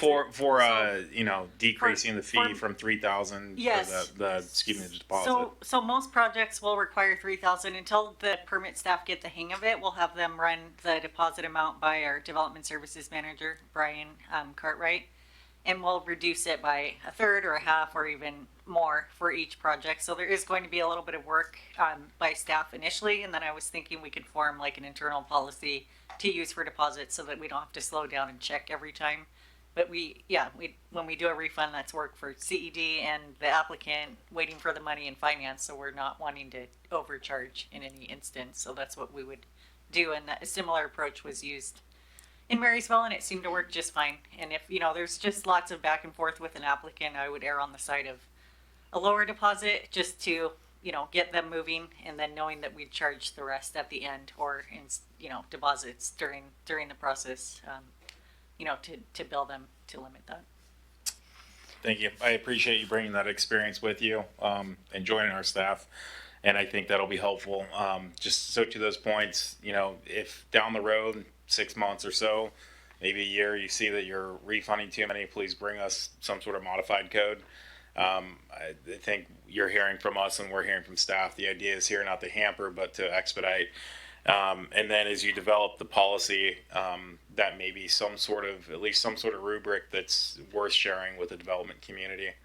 As you say, hey, look, these are the thresholds that we're finding 3,000 is too high for. If you're beneath these, I don't know, just something worth externally sharing maybe at some point once it's developed. Yes, we share that at the pre-application phase with the applicant when we're trying to chart out fees better so there's no huge surprises later. So that would be just a mini topic we touch on at the pre-app meeting, what we think the deposit should be so they know early on. Excellent. Thank you for that. Ms. Barajas. Just a point of clarification from what I'm understanding. The $3,000 is up to $3,000. It's not that you're charging $3,000 for every applicant, correct? Okay. So I think it's stated within what's already been sent to us. Also in the portion of the discussion, it says smaller fees, less complex projects. The Community Economic Development Director, Ms. Miller, that would be you. You're authorized to reduce that initial request. So I'm comfortable with the way it's written here, and based on what I've heard, and with the support from Mr. Ferguson over here, I'm comfortable with allowing you to make that decision. Thank you. Seeing no further lights, Mr. Milne. Thank you, Thank you, Mayor. I move to adopt ordinance number 4775, amending the Pasco Municipal Code, sections 3.35.180, Public Works Agreements and Inspections, sections 12.24.100, Street Utilities Fees, and sections 14.10.030, Inspection of Public Works, Construction, and further authorized publication by summary only. Second. Got a motion by Mr. Milne, a second by Ms. Blaisdell. All in favor, say aye. Aye. Aye. Any opposed, say nay. No. Passes 6-1. You got that, Ms. Clerk? Thank you. Just want to make sure you know whose voice was which. With that, we'll move along to item F, which is ordinance number 4776, the 2025 issuance bond for LID number 152. Mr. Harpster? Yeah, thank you, Mayor. I'm going to recuse myself from this item. Certainly, thank you.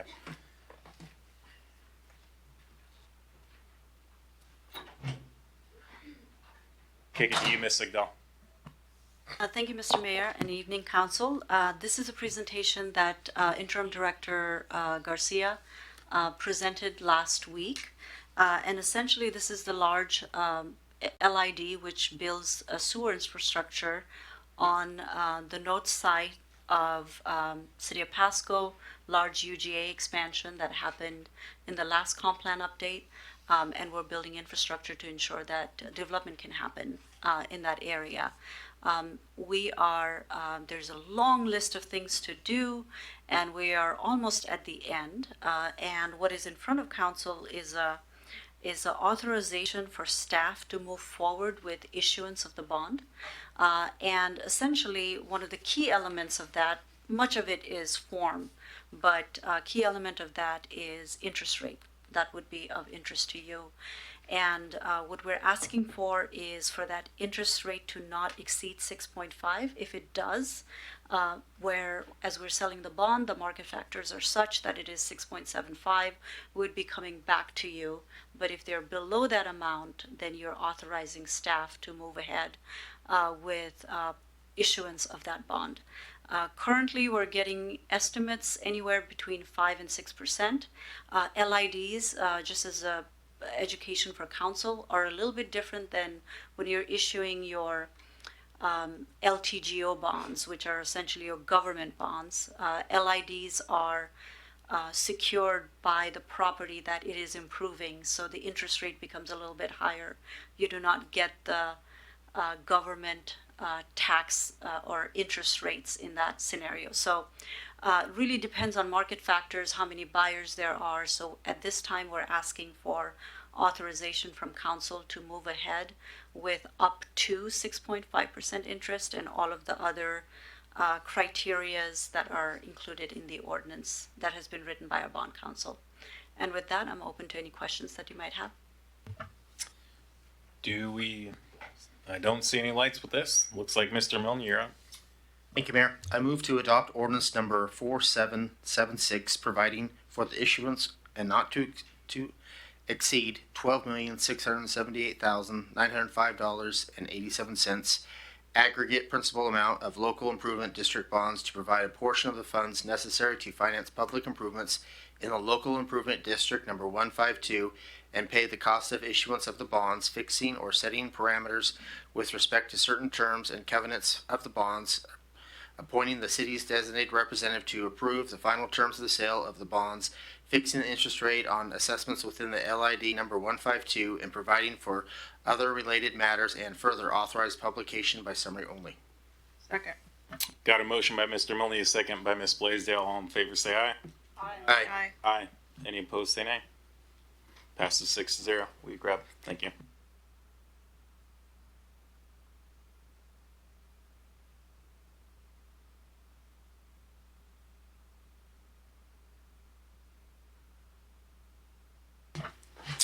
Moving along to item G, which is resolution number 4618, bid rejection for MLB required improvements at Giza Stadium pitching and hitting tunnels phase 1C.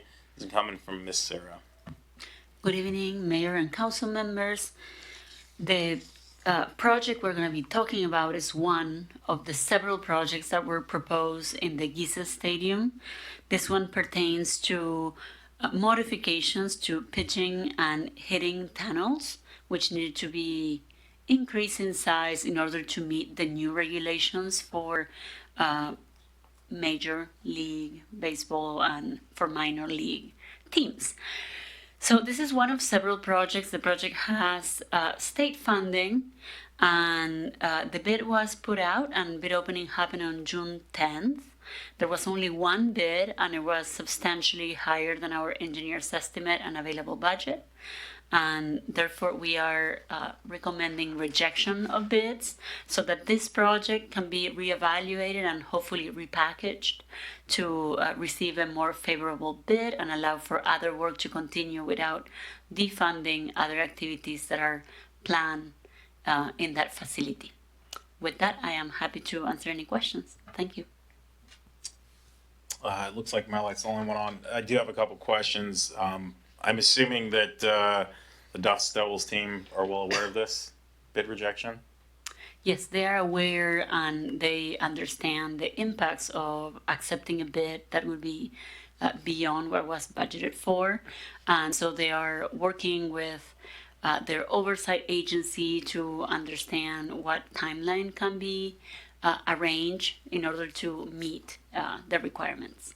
Okay, and have we heard anything on that, or is that still in the process? It's still in process. It appears there are audits that are forthcoming, and depending on the type of improvements, each type of improvement has different points, and so it's a complex system. But this is one of the projects, although several others have already been completed, so that positions the team in a favorable situation, just based on other progress already accomplished. I appreciate that. I think the only reason I expressed this concern is talking with some of those folks, at least the last time I talked a couple weeks ago, was it sounded like this was one of the outstanding items that could risk failing that audit and risk penalties from Major League Baseball and minor league baseball. So I want to make sure that we continue to partner with them and help them to have the facilities that won't result in, fundamentally costing even more to them, or, God forbid the city has to jump in at some point, that we're costing ourselves and the Dust Devils. So please make sure that the staff is mindful of that, and I'm sure we are, but just want to put it out there. Seeing no further mics, Mr. Milne. Thank you, Mayor. I move to approve resolution number 4618, rejecting all bids for bid number 24620, MLB required improvements at Giza Stadium pitching and hitting tunnels, phase 1 through C. Second. Got a motion by Mr. Milne, a second by Ms. Blaisdell. All in favor say aye. Aye. Any opposed say nay. Nay. That passes 6-1. This moves us on to item H, which is budget amendment for upsize program water and irrigation. Mr. Harpster. Yep, I will be recusing myself from this one as well. Thanks. Thank you, Mr. Harpster.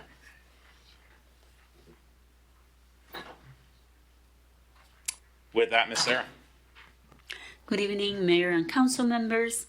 This item we've discussed, I believe, last week, and it pertains to our Development Upsize program. This program exists for the city to participate in development activities when infrastructure, specifically water and irrigation in this case, are being installed, to be installed at the right size that would be able to serve be consistent with long-term planning for those utilities and serve future development or just serve the system adequately. So allocations for this type of program are typically in the order of $200,000 to $400,000 each year. And in this last budget preparation, there were water specifically was missed, and irrigation was underestimated. So at this time, as part of your packet, there is an ordinance that would allow for amending the budget to allocate funds into these programs to be able to meet our commitments through that certain allocation. There is no anticipated action on this item tonight. action is actually proposed for a special meeting next week. And I guess as a point on this item is that funding for participation in these programs is typically coming from capital expansion fees, which are paid and are specifically reserved for expansion of the system, future needs of the system, and serving the development as it occurs. And with that, I am happy to answer questions or provide clarification on any items that I briefly covered. Thank you. Thank you. Mr. Proth. Thank you, Mayor. I just have a few. I sent an email or two about this. Is there any formal documentation, regarding the agreements between applicants and the city? And I mean, it's $2 million. I think I read that correctly. So we're providing for irrigation and water, but I mean, who are we paying? What are those agreements like? And I just really want to understand that process and how that works out. Because I guess I just want to understand, is staff's giving these individuals the okay? And I think that's kind of what someone was talking about in the beginning during public comment.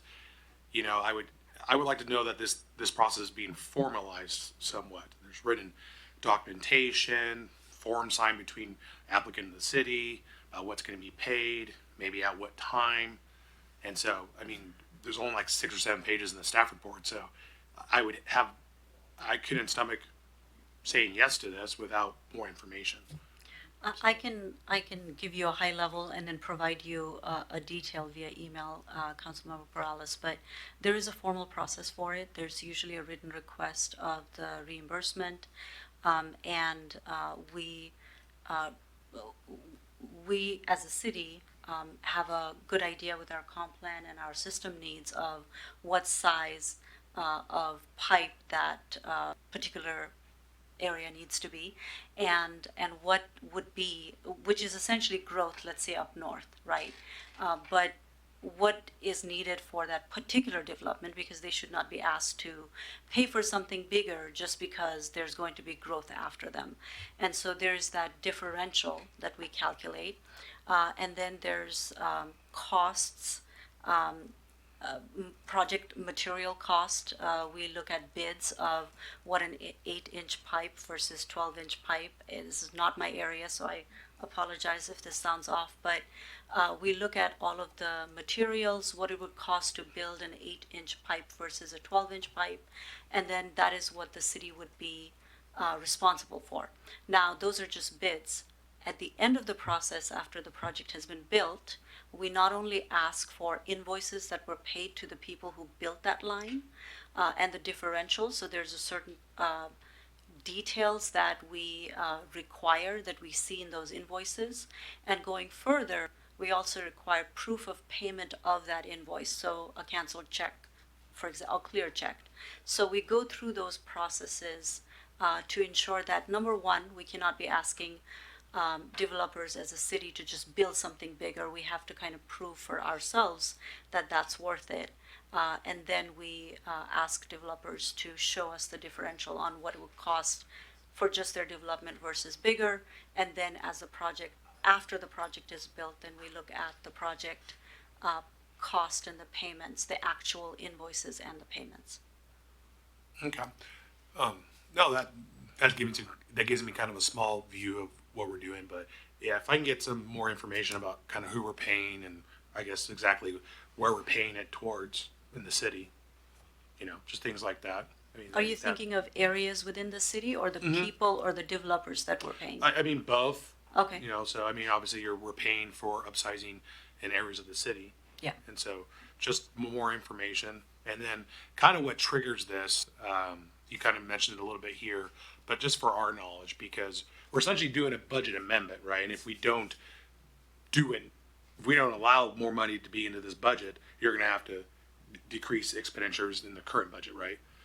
That's kind of where we're at. So budgeting, that's kind of like in our lane. So I just want to know exactly going forward that we're not running into this issue again. And I guess any ideas from staff of where we think we're going to upsize in certain areas of the city, perhaps just kind of a general idea, just for my knowledge. I mean, other council members may not see it the same way I do, but I just I don't know, I want a layer of transparency and just understanding that process and who's making those decisions as well. So the city manager, CD director, whoever's doing that. That's it. Thank you. Seeing no further lights, looks like we'll potentially get an email from staff. Should still be on for a special meeting next week, barring further conversation. And go ahead and grab Mr. Harpster.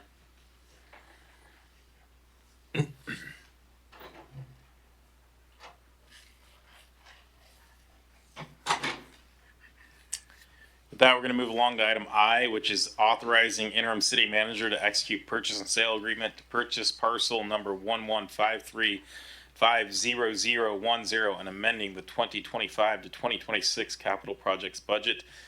Deputy City Manager Sigdal. Thank you, Mayor and Council.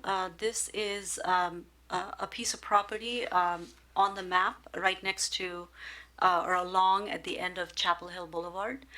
This is also our future site, proposed Road 108 overpass.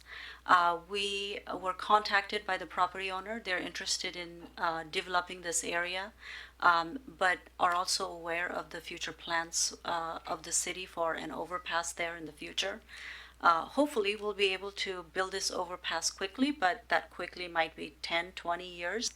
But we do need to secure land before development happens there, which would essentially either make the overpass moot because we're not able to build it there, or it would make it very expensive to destroy what is built and then build over it. Unfortunately, we have not been able to find any other site that would be ideal for that overpass for the future. If, let's say, it was not needed, we definitely can do some other things with the land, but this is something that we're doing for people who come after us, making sure that there's a piece of land that they can build a project that we have identified at this time from many of our traffic studies, overall citywide, but also for the Broadmoor area.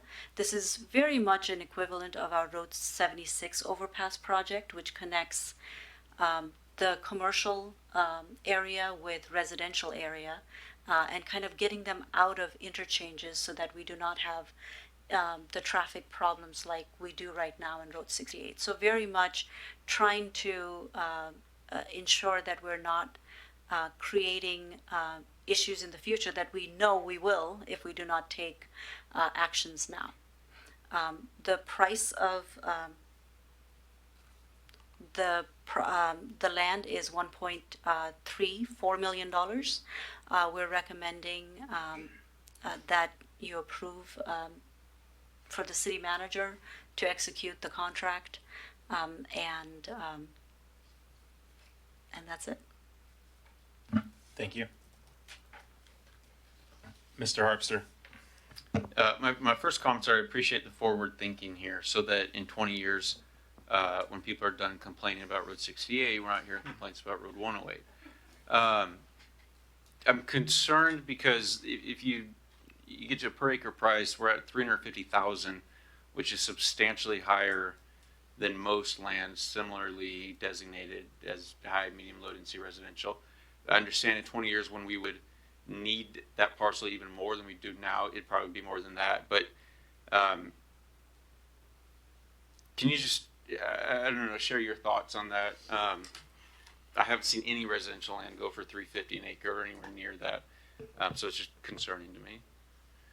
This is something that we contracted with city's realtor, Rob Ellsworth, who did appraisal for properties around this area and found this to be an appropriate price. Based on what? Based on recent sales. Recent sales of property designated residential? I believe so, yes.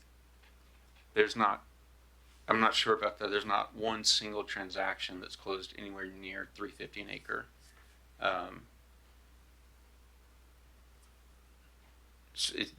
That's concerning to me. If that's what the realtor is saying, then a conversation with Mr. Ellsworth may be warranted.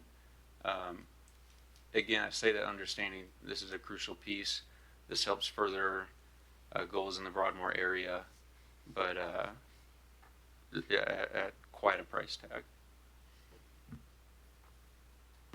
Mr. Milne. Thank you, Mayor. Just want to echo Mr. Harpster's comments. I'm also definitely for this. I think in the future we'll be happy that we do have it. I'm not a land developer, so I don't know the cost of per square as far as per acre, or at least not off the top of my head like Mr. Harpster does. But obviously we want the best deal. Want to use the taxpayer monies wisely. So again, I want to double check this.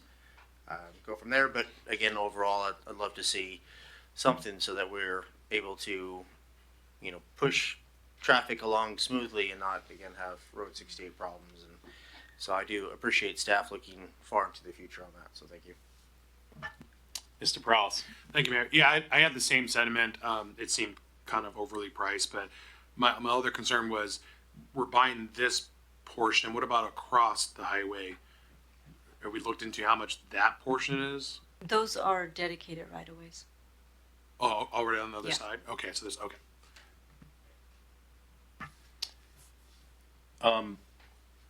I think I'm going to echo the same concern that I know when we talked about this, time was of the essence. I do have concern if our transaction seems to be higher cost than others. I realize the importance of this piece. I don't want to be short-sighted, but at the same time, when we're running a lean budget, if we're not paying market value, and I can't speak to that, I have no professional experience, nor do I have a reason to doubt it, but certainly Mr. Harpster has much more closer to home than I do. I know that you're requesting approval tonight, and my recollection was time is of the essence. How much of the essence? I believe we are not requesting approval tonight. We can bring back to the special Okay. meeting next week. So that being the case, not seeking approval, I think it sounds like the general homework is to check back in on the price per square foot per acre, whatever you want to do, and just get the comps and make sure that we're in the ballpark. Mr. Harpster, I see your lights on again. Yeah, I was just going to add to that sentiment that if staff could reach out to Mr. Ellsworth and provide the properties that he used as comps, that would put me at ease a lot more when we go to vote on this. We can do that. Great. Try to make it a shortcut to the homework. Thank you, sir. Seeing no further lights, I know we've got a couple things left, and I know we have folks waiting. I do need a 5-minute break, so I'm going to call for a 5-minute break. Call it at 8:53. Be back at 8:58. So thank you.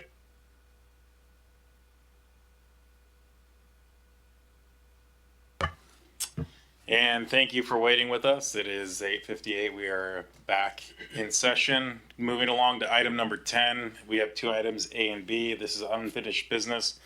First item, item A, is request to support flyby by Canadian Armed Forces aircraft for Tri-City Water Follies Air Show. Deputy Assistant City Manager Sean. Yeah, good evening, Mayor and Council. So the Tri-City Water Follies has their annual event on the last weekend of July, and it includes the Over the River show. One of the formalities that happens with this is a need for a letter from the cities when they are going to fly within that 500 feet mark of the river. So that is the request in front of you tonight. Thank you for that. The only concern I have is that that's not the U.S. Air Force, but it's not a real concern. It's more tongue-in-cheek. I'd rather see Blue Angels or someone like that, but I guess Tri-Cities Washington isn't on their preferred flyer, their frequent flyer list. But it's pretty cool. And I did see, I think somewhere maybe in that same paper that Mr. Prowse showed, that it looks like they're going to have an F-18 cockpit there experience. So I think having those jets fly by at such a low level, plus the opportunity to visit at least part of that plane, is going to be a pretty cool experience. I see no lights here, so Mr. Milne. Thank you, Mayor. I move to approve the mayor signing a letter of support by a flyby by Canadian Armed Forces aircraft as low as 500 feet for the Tri-Cities Water Follies Air Show. A second. Motion by Milne, second by Blaisdell. All in favor say aye. Aye. Any opposed, say nay. Passes unanimously. That moves us along to item B, which is consideration to discontinue fluoridation of in drinking water by interim city manager Zabel. Good evening, Mayor, Council. So, obviously about fluoride, I'm really excited to be talking about the exciting and fun agenda item this evening. So, but as the owner and operator of potable water system, city serves approximately 23,700 customer accounts, which equates to probably about 85,000 people, give or take a couple thousand. And all those folks receive fluoridated water from the city of Pasco currently. Interesting fact, and we heard it a little earlier from one of the other speakers, neither federal or state law requires public water systems to add fluoride to drinking water. However, the majority probably of suburban and urban domestic water providers across the nation, like the city, adds fluoride to their drinking water, and the city of Pasco has done so since about 1988 is when it was approved. Probably 1999 is when it actually started happening, given the need to put in equipment and so forth. So, drinking water is currently provided at a fluoridated level compliant with state recommendation. That's Safe Water Drinking Act compliant. Department of Health regulates that. And I think it's worth noting that fluoride it's a national element. It is in the water. Our ambient fluoride level at the raw water intake on the Columbia that comes into our treatment plant is about 0.1 milligrams per liter. And fluoridated water runs, I think, correct me if I'm wrong, between 0.7 and 0.8 milligrams per liter.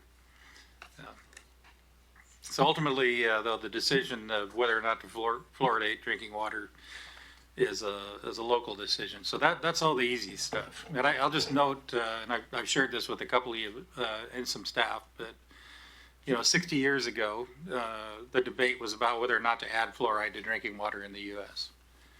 The next few decades, public agencies, the predominant debate was centered around why a water purveyor wouldn't add fluoride to water.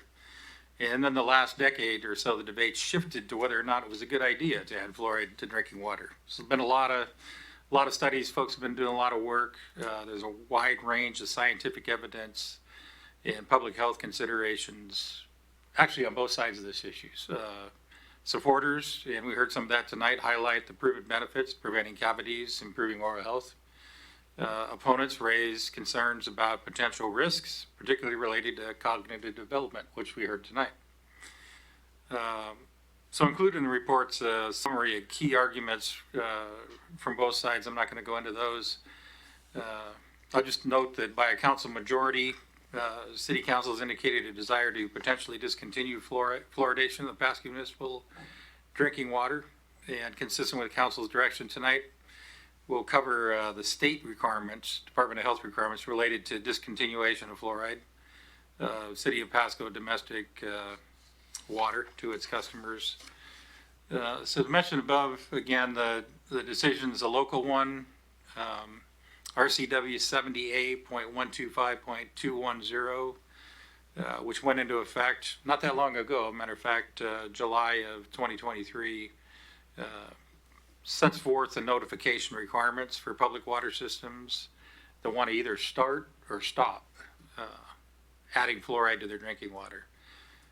Kind of three areas that RCW covers is time to make the decision, method of notification of system users, customers, and a remedy if regulations aren't followed. So the public water systems considering starting or discontinuing fluoridation of their water on a continuing basis must notify customers and the Office of Drinking Water at Department of Health at least 90 days prior to a vote or decision on the matter.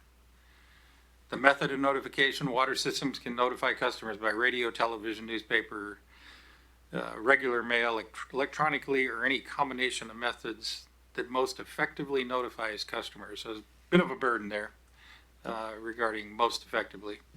And then remedy: if a system a water system fails to meet the new notification requirements, it must continue to keep its current fluoridation practice until it meets the notification requirements. So it's pretty imperative we do take all the steps properly if the city's to make any change. So the motion before you, if approved, would initiate the public notification process required prior to any final decision on the elimination of fluoridation in accordance with the RCW noted or stated earlier. Staff has developed a notification plan in the event council were to go forward that includes some of the following components: press release, notices to be included in all customer bills. And I'll note that it takes about 2 billing cycles because we bill every month and we bill about half the customers with each billing cycle. So it takes 2 times to hit it right. Social media announcements, 1-minute automated phone calls we've talked about, direct mails.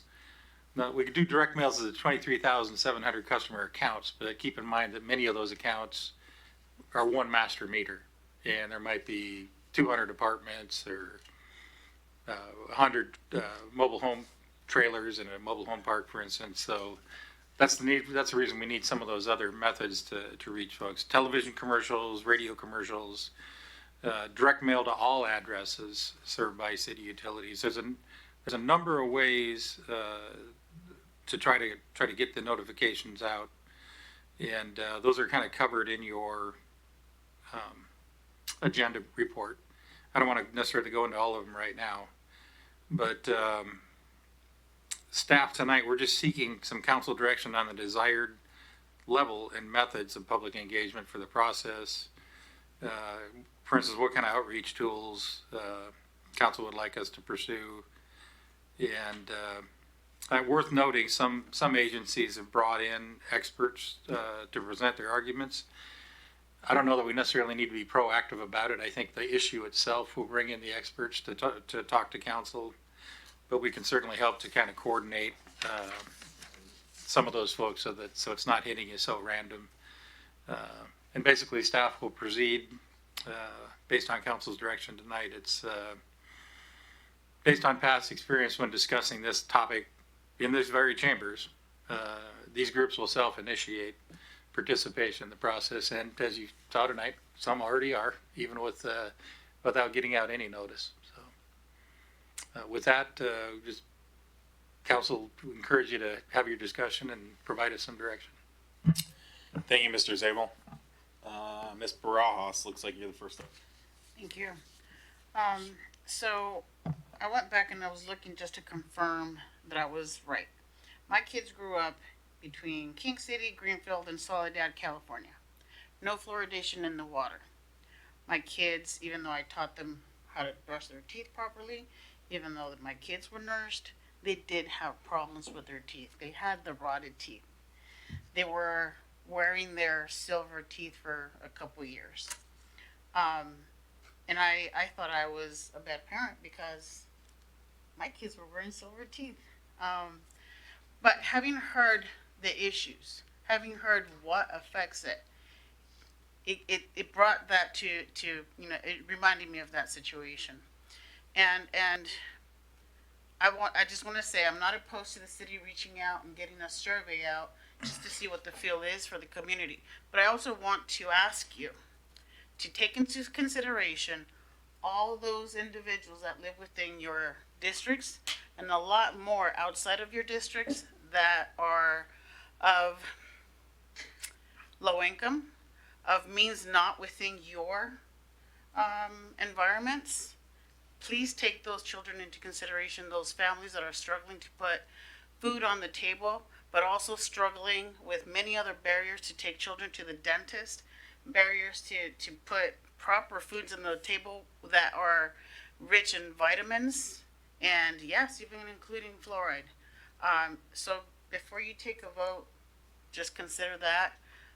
But again, as far as moving forward, I'm not opposed to putting out a survey to the city just to gauge interest from the community itself. But again, just to be considerate of all the individuals within the city of Pasco that do have barriers. Thank you. Thank you, Ms. Bras. I'll move to Mr. Grimm.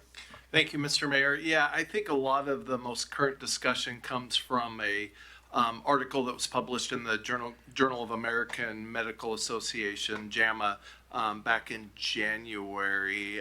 It says the means effects meta-analysis of 59 studies that provided mean IQ scores that showed when compared with children exposed to lower fluoride levels, children exposed to higher fluoride levels had statistically significantly lower IQ scores. And of course, it goes into some details as far as what they felt were, bias in the studies and throughout different parts of the world and everything like that. But I think that's where a lot of this is coming from. So, I know, like our city manager said, this has been an ongoing discussion back and forth, kind of maybe ramped up a little bit over the last decade as we have learned more. And I appreciate all the expertise that we've heard from both sides of the issue tonight. But removing this from it, both the large cities on the other side of the river, Richland and Kennewick, both don't fluoridate their water. And I think any time you have, and I think we saw this even through COVID,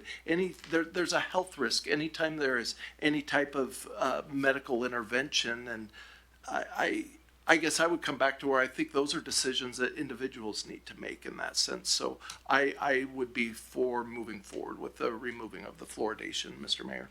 Thank you, Mr. Grimm. Mr. Peralta. Thank you, Mr. Mayor. Yeah, I'm in agreement with Councilmember Grimm. When I ran, I doorbelled 1,800 homes in my district, District 3, and I heard many issues, Costco, speeding, homelessness, and fluoridated water, to get it out.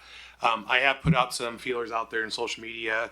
They're all leaning towards removing, but don't get me wrong, there's a caveat. Those surveys and questions I ask are not scientific, but it's a good barometer to let us know kind of where people stand. But again, if I'm thinking about my district, they told me this at their front doors, among other issues. So I'm just working on behalf of the people in my district. I will take people outside my district, like Council Member Barajas was saying as well. I think there's a lot of things to it. I would be in favor of a citywide vote.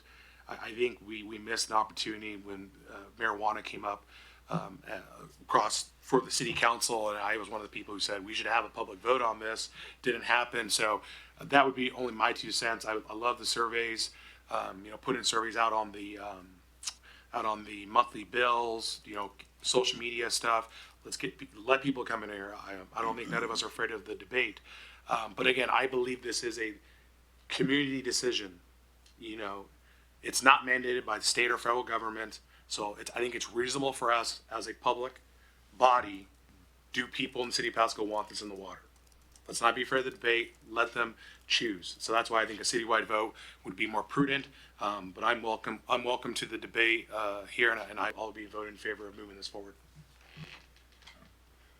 Mr. Harpster. Thank you.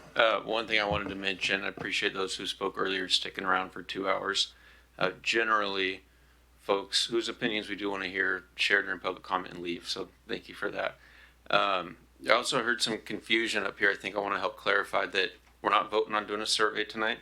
We're not voting on removing fluoride tonight. We're simply voting on initiating the process for consideration of removal. And I'm in favor of voting in approval for that process because I'm not an expert on this. I'm not going to pretend to be. And so going through that process of consideration would be helpful for me, regardless of which way I decide to vote. So those are my thoughts. Thanks. Thank you. Mr. Zabel, if we were to vote for this, can we put the brakes on this? In other words, once the train's out of the station, we're not stuck with it's got to go. It doesn't lock you into a decision on whether or not to keep it or remove it. It just starts our process, getting the notifications going. I think one thing that might be helpful, and I don't know that you need to do it tonight, is it may be more organized if we have a meeting or two designated, whether it's a town hall meeting or during a council meeting on a date specific to allow folks to come rather than kind of trickle in at every meeting. No offense to folks that did tonight. It was on the agenda, and this is the first opportunity we've really had to have it as planned on the agenda. So I think it just kind of gives folks a little bit more warning and a little more time to prepare. And And it keeps the input to council a little bit more focused on maybe one or two events rather than perhaps every Monday, depending on how energetic some folks might be. They see the approximate cost of $18,000. Low end anticipated real spend, or just a number that gets us one element of the several. I think, I mean, a lot of the, certainly the social media and so forth is just staff time, but I think that $18,000 cost had more to do with postage. Yeah, and some materials. I don't know that there's huge costs. Give you by comparison, our cost of fluoride in a given year is about $75,000. The chemical itself. So it's a pretty big utility. It can absorb a few thousand. Mineral ion. Pardon? Mineral ion. Ion, okay. So it's important when you evaluate these studies that you have somebody that knows how to. You want to come up and let's do 2 minutes on this. Thanks. It's imperative as you evaluate the studies that have been put forth into the public awareness about this, that scientific studies aren't created equally. And I printed off this piece of paperwork. I'm going to leave it with Melissa because I hope that somebody will have the chance to have you pass it to read what I highlighted. And what this researcher that, just like Dr. Chambers, spent the time getting their master's degree in public health and dentistry, did this meta-analysis, and what they determined at the end is that the studies are not designed to create a clarity about the effects of a well-regulated, well-documented 0.7 parts per million on the long-term health of our community. What we do know is that those of us that had the benefit of drinking fluoridated water haven't suffered from the 3 IQ points in Tri-Cities. It hasn't hampered me from becoming a doctor. It hasn't hampered my little brother David from becoming a genetics researcher at Harvard. So I compel you to call David. If you want to get some information, David at age 38 just had to go back and get his master's in public health from Harvard because they want him to be able to interpret data like this for its integrity. And after this guy got done reading 89 different studies on humans, 199 in animals, and 10 reviews of in vitro studies since 2016, he said that the current evidence base related to IQ is insufficient to draw conclusions and that further high quality research is needed. That this is the government that said this, that it's considered unacceptable for legal and policy purposes. So please take that into consideration. You make a decision that has such an impact on not just the daily grind of what I have to deal with, but on the quality of life of these children, who's your decision, and the way that you guide your districts with quality information, vetted information, how it impacts them. Because this isn't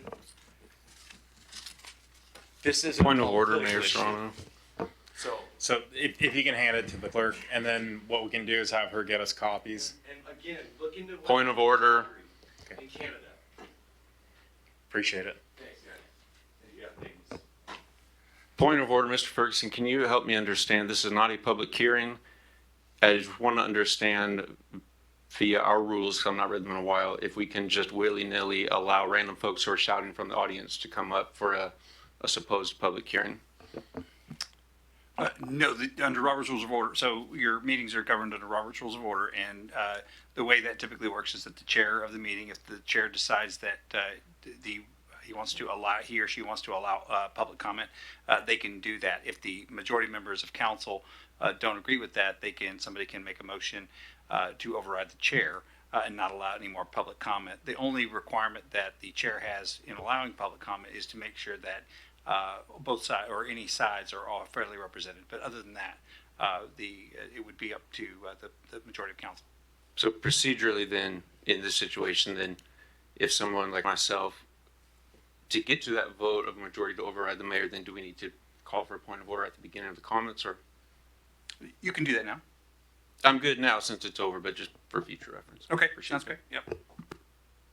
And so to that point, I hadn't intended any further comment, but to Mr. Ferguson's point of fairness, does anyone have an opposing view that would like 2 minutes?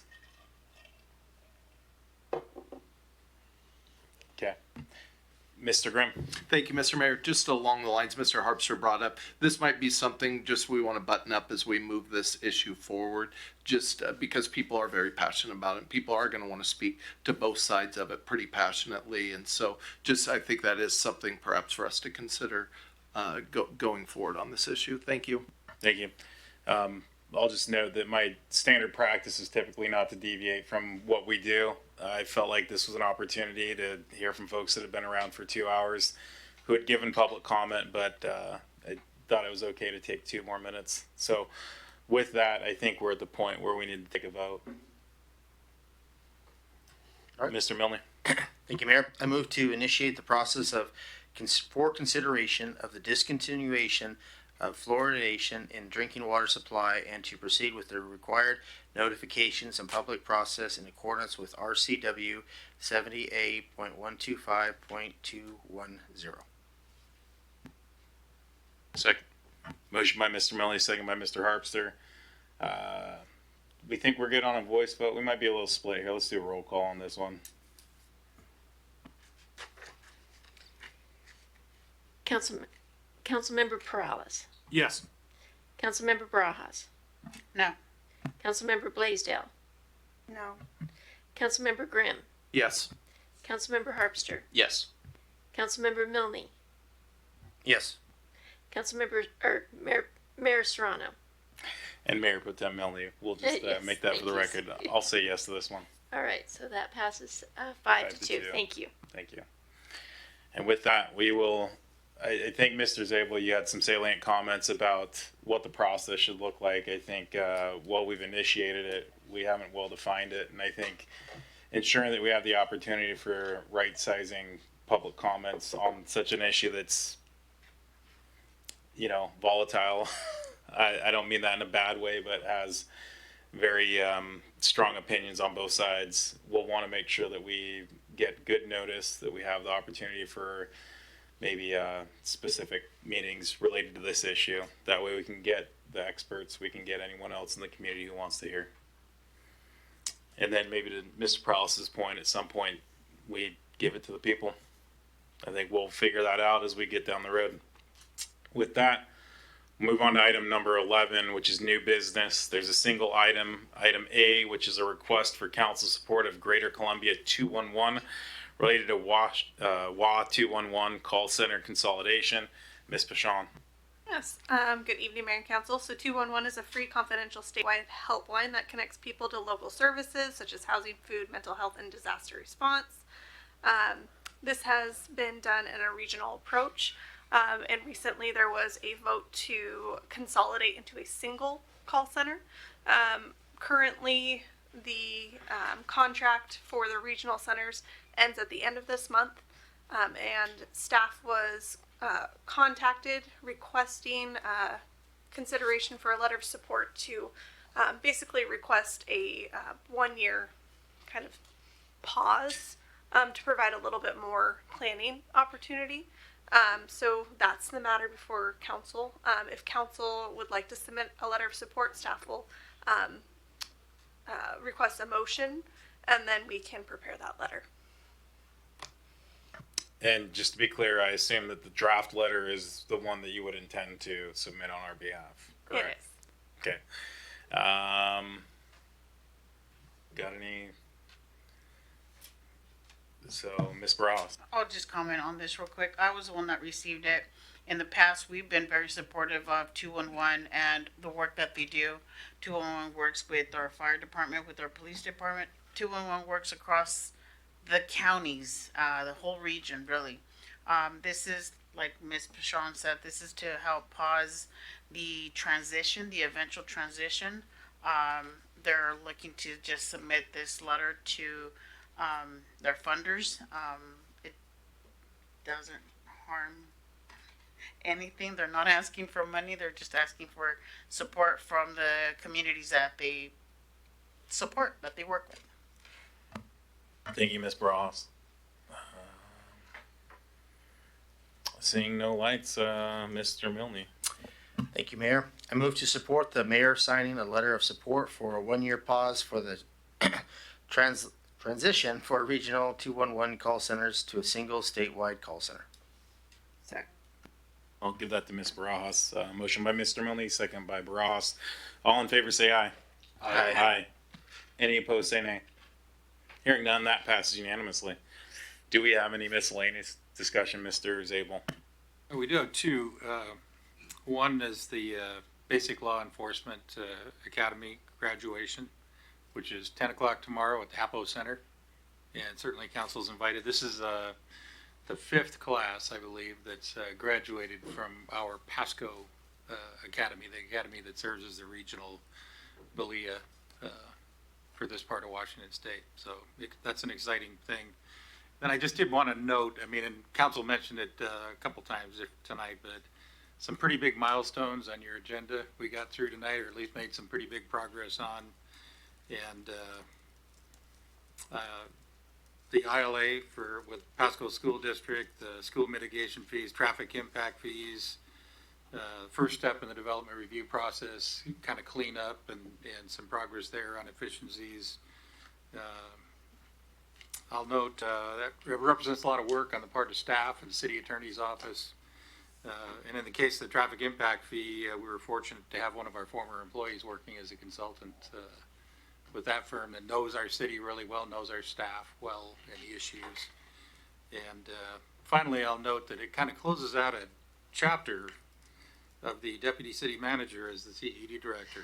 And she comes out a much more rounded and wiser professional. So with that, I don't have any further comments tonight. Thank you, Mr. Zabel. I see Mr. Harper.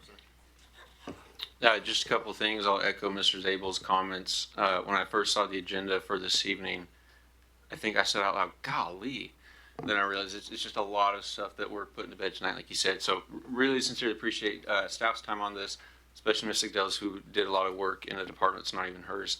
And then my only other comment was we had talked about having a meeting on the 30th, the fifth Monday, and the updates week is saying hold the date, which I've held, but are we doing it for sure? No. Okay, we are. Thank you, Mr. Grimm. Thank you, Mr. Mayor. Just want to make note of the email I sent out regarding the Road 40 East extension. I appreciate the city manager getting back and saying he's going to get more information within a week, and also Councilmember Perales providing some information. And so, look forward to you guys clearing that up and everything and letting us know what we decided a while ago and where that's going. So, thank you. Thank you. That moves us along to item 13, executive session. I see it's listed, but I was informed that it's going to be canceled for the evening, correct? That's correct. Okay, with that, I thought someone was going to say something else. With that, we will move along to item 14. It is 9:28 and we are adjourned.